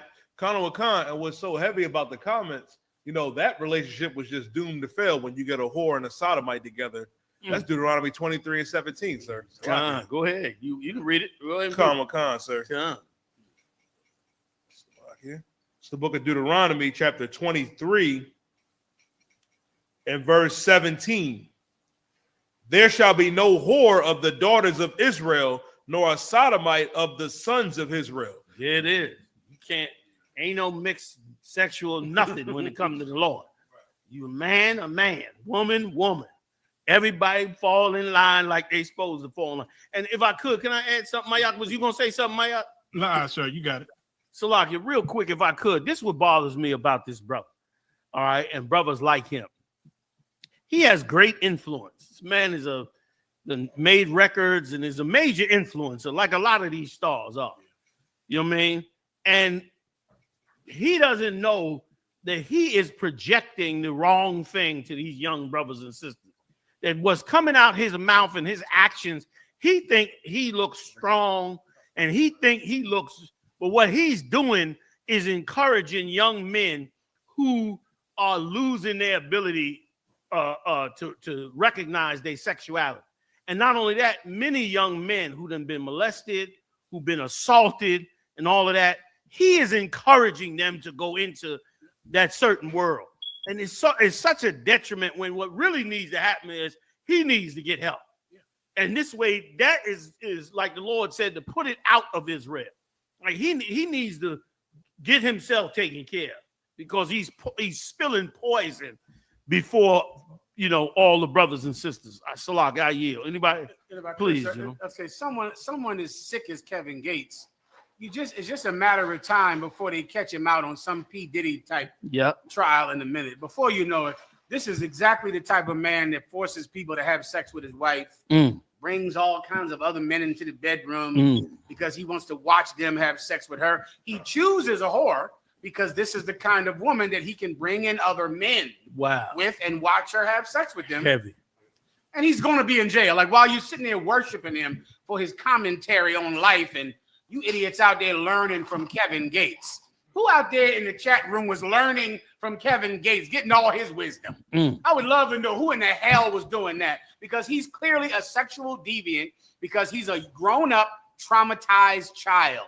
I mean, everything about him says, I hate to even look at him, because you can see the demons on him of, I was molested as a child, and instead of fighting it, I went with it. I just decided I'm going to become the kind of person that my molester wanted me to be. Right. So now he just became it. And of course, he turned to drugs and rap music to soothe his pain. Yeah. Just like people have done for so many years. Before rap, it was the blues or something. You find some music to try to supplement your pain with a guitar or with now a microphone. But it's just you trying to just say, I've been hurt, I've been abused, and I'm going to just sing about it and rap about it and act like it's normal, when it cannot be normal to go through what he went through. You can't make it normal. Once it gets normal, you're going to see worse things happen in society. It has to not be normal. Right. You see what happened with guns, right? Guns, shooting on video games, killing all these zombies, shooting all these people in movies became what they do in high school. Yep. Now they go to high school and play a video game. Just gun down everybody in the cafeteria, because it became normal to gun down masses of people. Well, it's going to become normal to be molested and then to just continue in that molestation and just to have men have sex with your wife, be all types of freaks and nastiness. That's going to become normal, and you're going to create a haven for child molesters. Child molesters aren't going to be molesters anymore. They're going to just be older sexual partners. That's right. It'll become normal if people like him become influential. You got to look at him and say, I don't want your advice. Go to therapy. Don't tell me anything about relationships or money or anything. Go to therapy. Because this woman is an obvious whore. He's an obvious homosexual man, sodomite. And they chose each other to be codependents, to hurt each other. Yeah. And that's why the Bible says also, thou shalt not abuse thyself with mankind. It's like there's an abuse where I stab myself or I punch myself. When you use a person to abuse you, when you go to have a homosexual encounter, now instead of me hurting myself, you hurt me. Right. I want you to hurt me. And that's what these two did. That's all. These two just found somebody to hurt them. That's right. And it ran their course. He's going to be in jail. This is just going to happen. He's going to get locked up on some type of sex trafficking or some type of nasty Puff Daddy situation, sir. Damn right. Give it up. Give back what you stole. Said that in an interview, he said he was molested viciously. Damn. And they saying he claimed it. So I can go. They saying he claimed Islam, but probably because that church then passed him around so horribly. I yield. Listen, that's something. Aunt Bed said he preaches semen retention. Whoa. Don't have sex with women. That's basically what they like. That's how right. Keep it from women. Yes. Like keep your power. You know what I'm saying? Big shout out to General Kathum Gabal. Big shout out to Furious Zion General Shalom, the General. I don't know if you want me to use your full name. You know what I'm saying? But big shout out to you, always warrior. You know what I mean? In the game, holding it down. So yeah. Like, go ahead, Mike. Did I cut it on you, Mike? No, you didn't, sir. I yield. Oh, okay. Man, that's, a sad song. Sad, just more sadness. Like the both of them probably sleep with the light on and cry all night. You know what I'm saying? And get high as a goddamn kite. And that's why, man, the Lord said this, blessed be the poor. Like, don't be so quick now. Now that you see all this going on up there, Puff Daddy and all that in Hollywood, don't be so quick now to act like you wish you was up there. Don't be so quick now to try to go out there and, floss like them. A lot of brothers lost their soul. Some even came in the truth and still lost their soul because of trying to go up there and trying to be part of so-called the greatness of this empire. When the Lord said the love of this world is enmity with the Lord. Like, he don't care. Like, we got it damn good. You know what I'm saying? We ain't on drugs, kids safe, Lord allow, and all that. You know what I'm saying? So building the kingdom is what we got to build. That world he in is a world of misery, man. Even Denzel, man, I heard Denzel in an interview recently where Denzel said, man, I had to fight drugs for years. I couldn't believe he said that. I would have never known Denzel, you know what I'm saying, because of his clean image. He said he had to fight it for years because, of course, in that world, you got all kind of madness going on. And Esau likes you on drugs any damn way. The Edomites want you on drugs simply because they can control you better. And so they want you on that anyhow. Salakia, are you? Yeah, you die, please.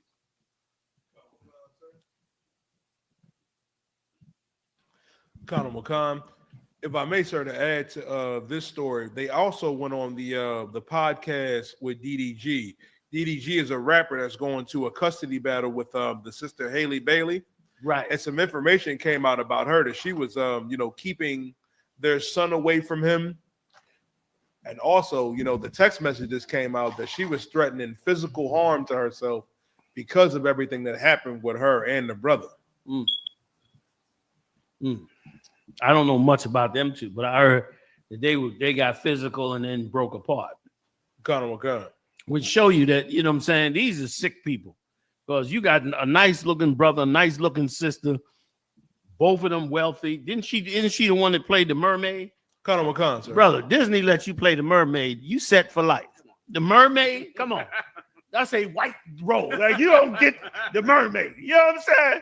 You go into some white executive's office and tell him, can I play the mermaid? He looking at you like, what are you talking about? The mermaid is Lily Willie White. That's like trying to play Shirley Temple in Annie. That's like that. You come in there and talk about you black, you won't play Annie. They looking at you like, what are you talking about? You know what I'm saying? And she got to play the mermaid. You set. But meanwhile, you can't have a simple relationship where you have a baby. Go ahead, General, please. No, I mean, I don't know why, for the life of me, why people look up to celebrities. Yeah. It's something I've never understood since, of course, I've been in the truth. And just to understand, why can't you just watch their movie and let that be that? Yeah. For the life of me, you like this cat rapping, listen to the damn rap. But why does he have to become your effing mentor? Like, these rappers become your mentor somehow. You're watching them and learning from them, paying $500,000 to have a dinner with them. Mm-hmm. You just look up to them.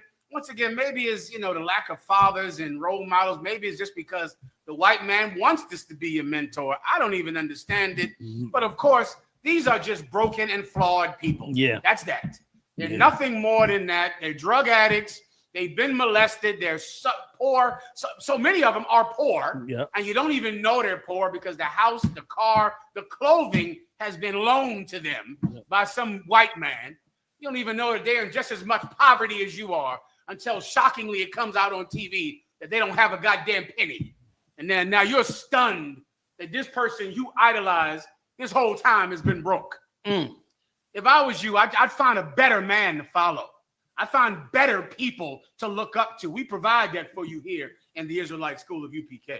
So like you said. And if I could add, damn right, if I could add, Yahushua, I don't know a better role model than Yahushua.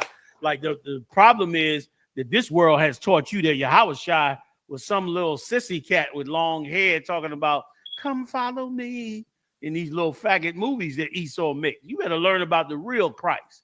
And Christ was a man of all men, a cat faithful to the end, from a young man faithful, strong like I can't even explain, to do what he did, and most merciful to go up on that cross, brother.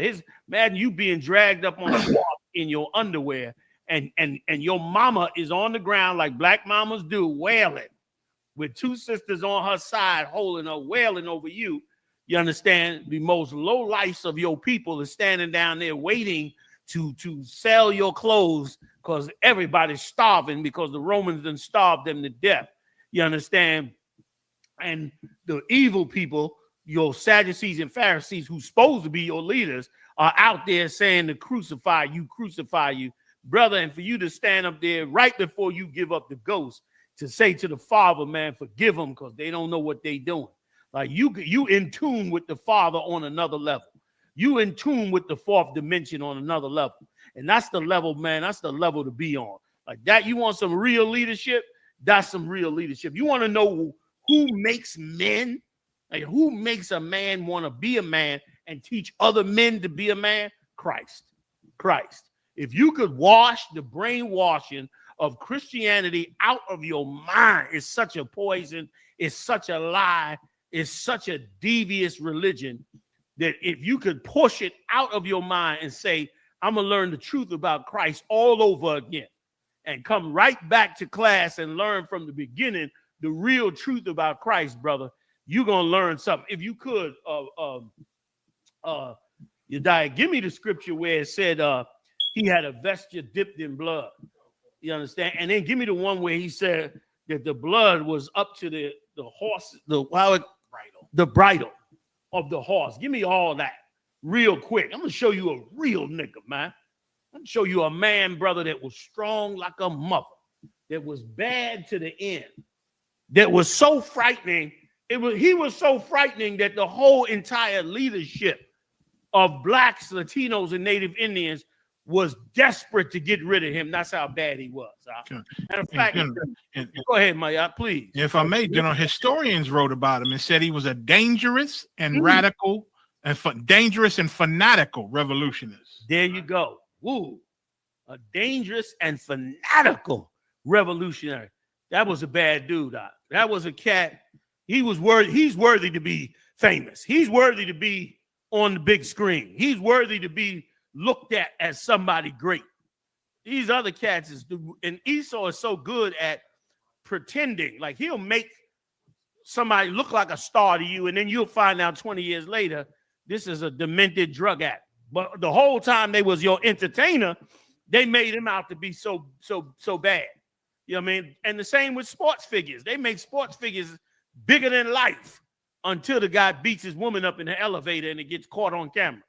You understand? But here's a cat that was bigger than life, that really was bigger than life, that they couldn't get him on. You got it? Khan, sir. Please read that. Let me show you a badass dude, man. Khan, sir. I have both scriptures, sir. Please. Anyone. Khan. Revelations 14 and verse 20. Check this out. And the winepress was trodden without the city, and blood came out of the winepress even unto the horse bridles. That's how he gonna get down now. He gonna crush this place like even up to the horse's bridle. Meaning he gonna spill blood. It's a real warrior. He gonna spill blood, and get that out your mind. The men of God are warriors. Ain't no sissies among the men of God. Like every last prophet, every last man of God had to go through extreme hardships to do for people what they couldn't do for themselves and what they hated their leaders for. Another thing, understand this. If you're going to be a prophet of God, God's people are going to hate you. Like you better go into being a prophet of the Lord knowing I'm getting ready to go join the Lord, and all these people out here are going to hate you, even though you're going to be part of delivering their soul. Like they hated Christ's guts, and he went and forgave them up on that cross. And now they all up in these churches begging him to be down with him. And what's worse is they're gonna really beg to be with him as hell starts to really open up. Like, brother, that's a man worthy to stand with. Give me the other one you died. Start at the beginning of it if you could, real quick, and I'm gonna pass. I'm gonna jump up off of it. All right. Connor Wakan, sir. Connor Wakan, the book of Revelation. Black Authentic Truth said it all ends the same way, the same with sports figures. You're right. It always ends the same with them. Go ahead. Connor Wakan, the book of Revelations, chapter 19. I'm gonna start at verse 12. His eyes were as a flame of fire, and on his head were many crowns. Right. His eyes was as he was focused out. He had that bloodshed, that blood wine look when he came up, brother. Red with wine. And what after he said about the wine in his eyes?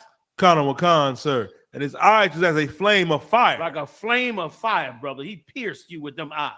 This was a hardcore brother, not no chump. Worthy to get worthy for you to take orders from, man, through the men of God that he set up. You understand? Like he was worthy of it. Go ahead. Connor Wakan, sir. And on his head were many crowns. That's the beautiful part. On his head was many crowns. This is a conqueror. He gonna take down nations. You understand? He gonna turn the tide in your favor. And the Lord loves an underdog. Am I lying? The Lord loves an underdog. He loved when you backed up against the wall and you got no way out except if he deliver you. Like I could see them angels laughing in heaven when they was in that wilderness and they was backed up to that sea. And them Egyptians was coming down ready to kill them. And them people was down there screaming and yelling. They wanted to kill Moses right at that river's edge. They was going to kill him. They said, you brought us out here to die. We going to kill you. I know them angels was back there like, you see them niggas, man. They done flipped on them already. Look at them. And sure enough, he stuck that staff in that water, brother. Split that water by the power of the Most High and having faith in the Lord. And he done held on, brother, and walked that war. Like you look at a sports figure like he's great because he went through all this training, and all that. He become a superstar. Now he throwing a football across the field. He's bad, you know. Look at him catch that home. You ain't seen nothing. You ain't seen no real sports figure. Check out the sports figure that can battle. That his sport is war. Let's see that guy. Wait till you see him in action. Go ahead, Connor Wakan, sir. And he had a name written that no man knew but he himself. Nobody could hold down that seat. Like he was the #1 champion. Nobody could hold that seat. That name he had, nobody knew that name. Nobody could compare to that name. Go ahead, Connor Wakan, sir. Verse 13.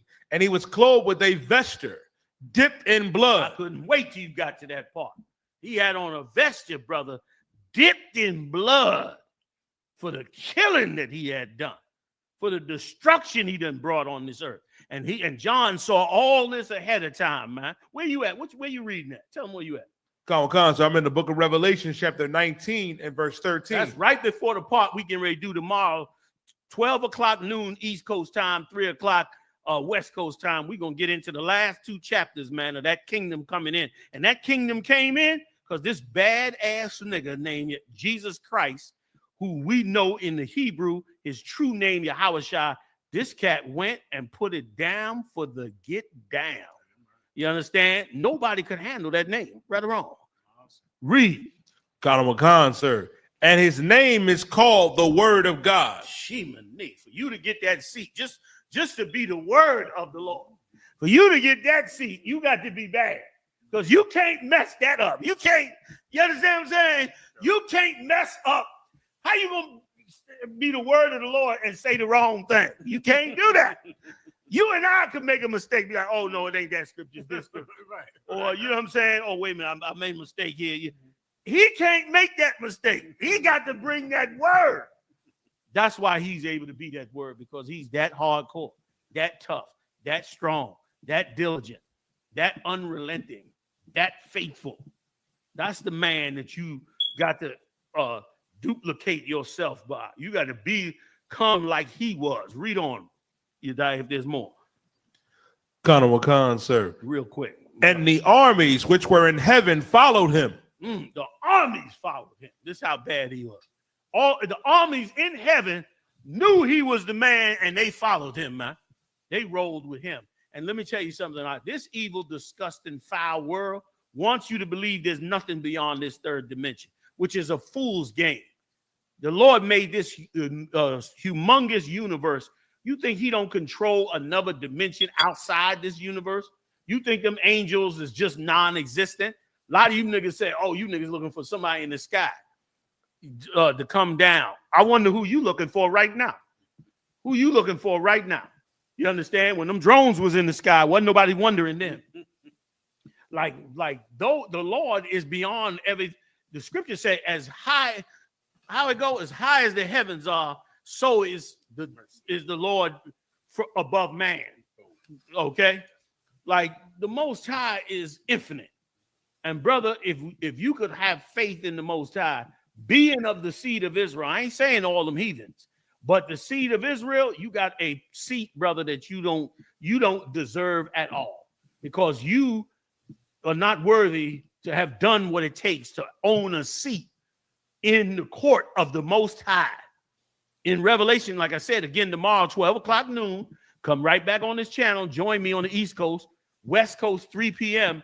You're going to see where the scriptures are going to say the Lord is going to be among us in the kingdom. Hold it now. The Most High is going to come down and say, well, goddamn, you niggas held it down. The Most High is going to be in the kingdom. I'm going to show it to you. He's going to sit up in the kingdom in a chair, pass the wine, and be sitting in there with you. He the Most High power. You ain't going to know what to do. You're going to be sitting at the end of the table like this. Like, scared. Oh, so I think I knocked the mic. Okay, Most High crack. That's going to happen now. And brother, faith is an amazing thing. If you don't have faith, then you might as well just submit to the white man and do whatever it is he tell you to do, because you don't have faith to see beyond his power. To be a real true servant of the Lord, you got to see beyond the power of this world and see that there's a power way over this world that's getting ready to wipe this world out, and you got to attach yourself to that king. That's a leader. You got more on him? Just real quick, I want to finish up. I think I might be killing all the time. Salaki, y'all. Khan Wakan, sir. Khan. Khan Wakan, sir. Clothed in fine linen, white and clean. Right. Clothing fine. That's it, right? You know what I mean? Like, that's a badass brother. That's a badass brother. And the scripture, another scripture I'm sure is brought out earlier, says that he came before the throne. And listen, he came before the throne, and then it said, and they brought him near. Meaning he came before the throne, but he stayed back. Even Yahushua stayed back. He didn't get all up on the throne. And the angels came and brought him near the throne, up to the Most High's face for the Lord to see him. That's how much he didn't even want to run up on the Most High. Brother, we have a power that loves us, and is so merciful that the mercy from the Lord going to extend to the other nations eventually. After 1,000 years of them building and repaying every damn thing that they stole, they gonna live in peace on the earth themselves. That's how much mercy the Most High gonna have. And forget about us. We're gonna be in the goddamn wonderland for the rest of our days, forever and ever and ever and ever. People ain't even gonna know what war is. War, what's that? They're gonna ask you, what's that? It's something you got to read in the history book, because you ain't gonna know what it is, because ain't gonna be nobody to ever come up against these 12 tribes once they raise from the earth. And that's why so much, like the scripture say, last one if I could, man. I know I'm running. No, please. Like the scripture said that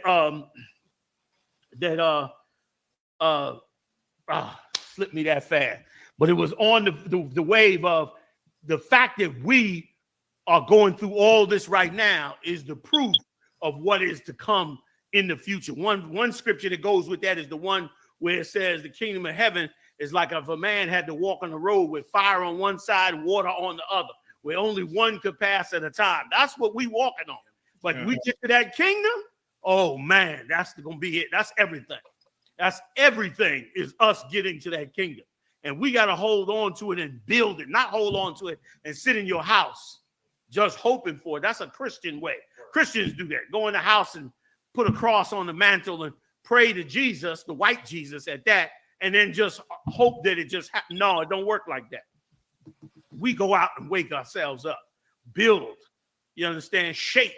You know what I mean? Carry on, doing the will of the Most High. Blessed is he that is found doing. Am I lying on that? Blessed is he that is found doing in the work of the Lord in that day. you want to be working in the Lord in that day. If you fumbled the ball or you left the truth for some reason or you got distracted, count it as Satan that beat you. Count it as just being beat by Satan. That's all. Satan got the best of you and he took you down for a minute. Many brothers have been taken down for a minute.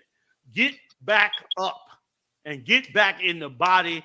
Get your faith up. Be found working, not lying, not scheming, not working against the truth. Be found working in the work of the Most High. And there's a body to do that in, man. It's a beautiful, beautiful thing, man. Y'all want to say anything before I wrap it? Gentlemen, y'all? Just to piggyback everything you were saying and what you were saying earlier, the book of Revelation 19 say the Most High is omnipotent and he reigns. And the definition of omnipotent is having unlimited power. So, you know, I know America seems tough and Trump seems ruthless and what he doing to our people seems like we can't really beat them. All their guns and military and they called in the goddamn what's them soldiers, the elites or the special the forces, National Guard, all that. the National Guard and all that, but then it called in the Marine. I think the Marines, I believe. Yeah. 200 of them. It seems like they all powerful, but like the Commander General said, that's how the Most High like it. He like you to look big and bad and great and wonderful, just like Egypt, just like Rome was powerful. He like you to get there, like the book of Romans say. He raised you up so that I could bring you down. Then the Most High come smash everything that you thought. We look at white people like they gods. They so strong. And when the Most High wiped them out, brother, because he can do it with his pinky, because he's omnipotent, you understand, the world going to know who the God of the blacks and Hispanics are. They're going to know the nigga God in that day and understand fully who they had in their midst and who they oppressed. I yield, sir. Damn right, Mike. I'll give it up. You saying it's heavy out. Like, and this got to be, you got to pour this into Israel, man. You don't pour this into Israel, they're going to faint in that day. You know what I'm saying? They're going to faint, meaning they're going to give up on the Lord in that day. And look through the scriptures, cover to cover. When tragedy and hardship came, Israel always faints against the Most High. And who does it take for us to not? The prophets of God. That's why that's why our job, brother, our job is an amazing job. I want a crown when I get up there with Yahweh Shai, or he take over while we still here. You understand? And the reason is because this job is the best thing on earth, to give the Lord prophets, to raise up prophets of the Lord. Remember, he said, the cat that give a prophet a drink of water in the name of the prophet shall receive a prophet's reward. Meaning, prophet come to you thirsty and you feed him a little bit of water. Metaphor also for giving a young man knowledge that'll make him a prophet. The Lord love it so much, he gonna give you what any prophet would deserve to get. He gonna give it to you. The prophets come when the people are gonna faint, and they about to faint. They got a little zeal in them in Los Angeles right now.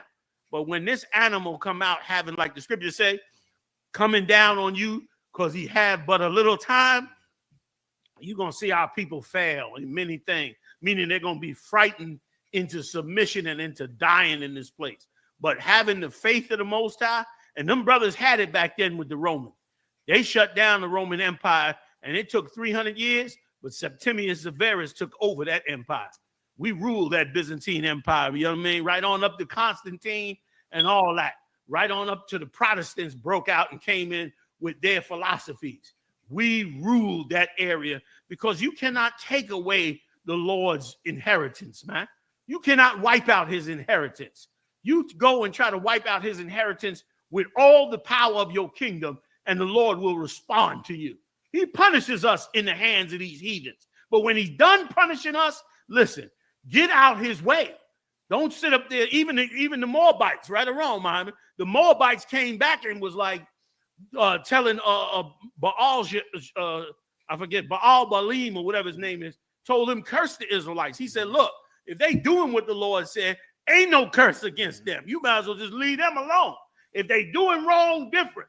But if they not, you better leave them alone. And brother, if we fix our nation like was been ordered to do from the Lord, like been ordered to do from Yahushua, carry out his orders, fix the brothers and sisters, raise this nation up, do what he said, there ain't no curse that could come up against us. We going to the next level with this truth.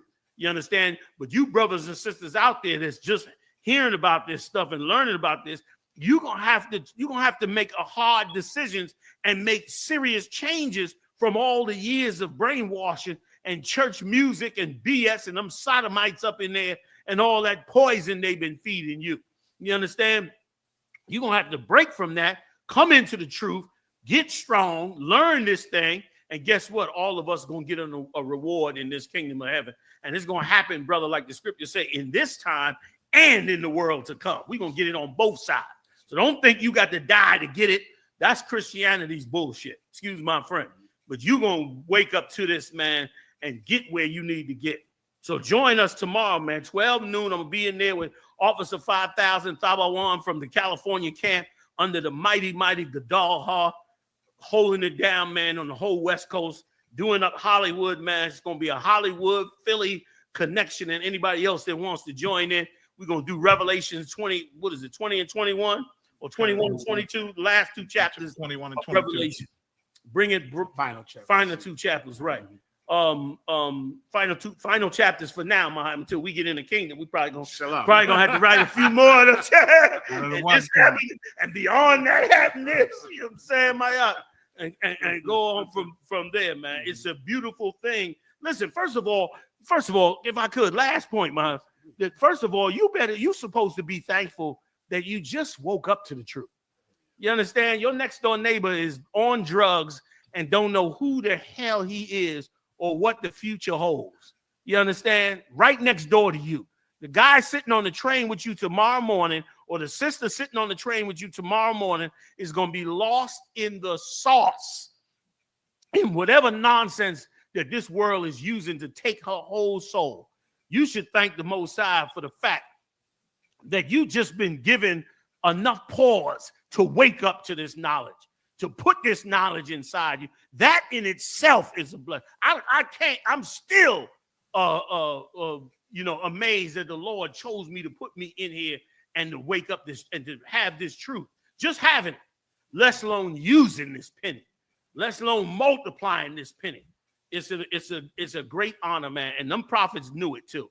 Them like Stephen knew that. Paul knew that. Peter knew it. You understand? Against all those forces that came against them, man. Hey, we the Israelite School of Universal Practical Knowledge. We do it up every Monday night, man. Bringing in the heavy hitting generals all up in the house with us and the officers. I cut my little thing short. We'll see y'all next time live on the UPK, fam. Y'all take care until then. Shalom.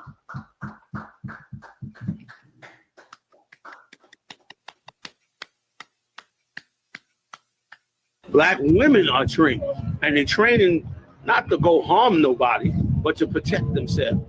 Because we know certain people are soul winners. They could rule the earth, and they'll still hate you. They could be in charge and they'll still do you in. So we understand that. So now brothers want to really protect themselves. If you have a son, it's always said black men like to walk away from their family. Black men don't take care of their kids. But what you don't understand is this society, you'll never believe what I'm saying, but your psychologists and others will tell you this to be true, that you train black men to not be able to love their children. Because you can't love your child if you don't have the right to protect your child. So we have to go through life having children and trying to love our children while you take away our rights, stop us from raising up our sons. And so black men give up because you break their spirit. That's why they give up. But you know what? It's a new day. Take a look up on that hill. Take a look at that hill. It's a new day. These are new men. Their hearts are changed for righteousness. They're not criminals. They're not drug dealers. They're not gangsters. They're not terrorists. They're not any of those things. They're simple men seeking to understand the Bible and walk in righteousness.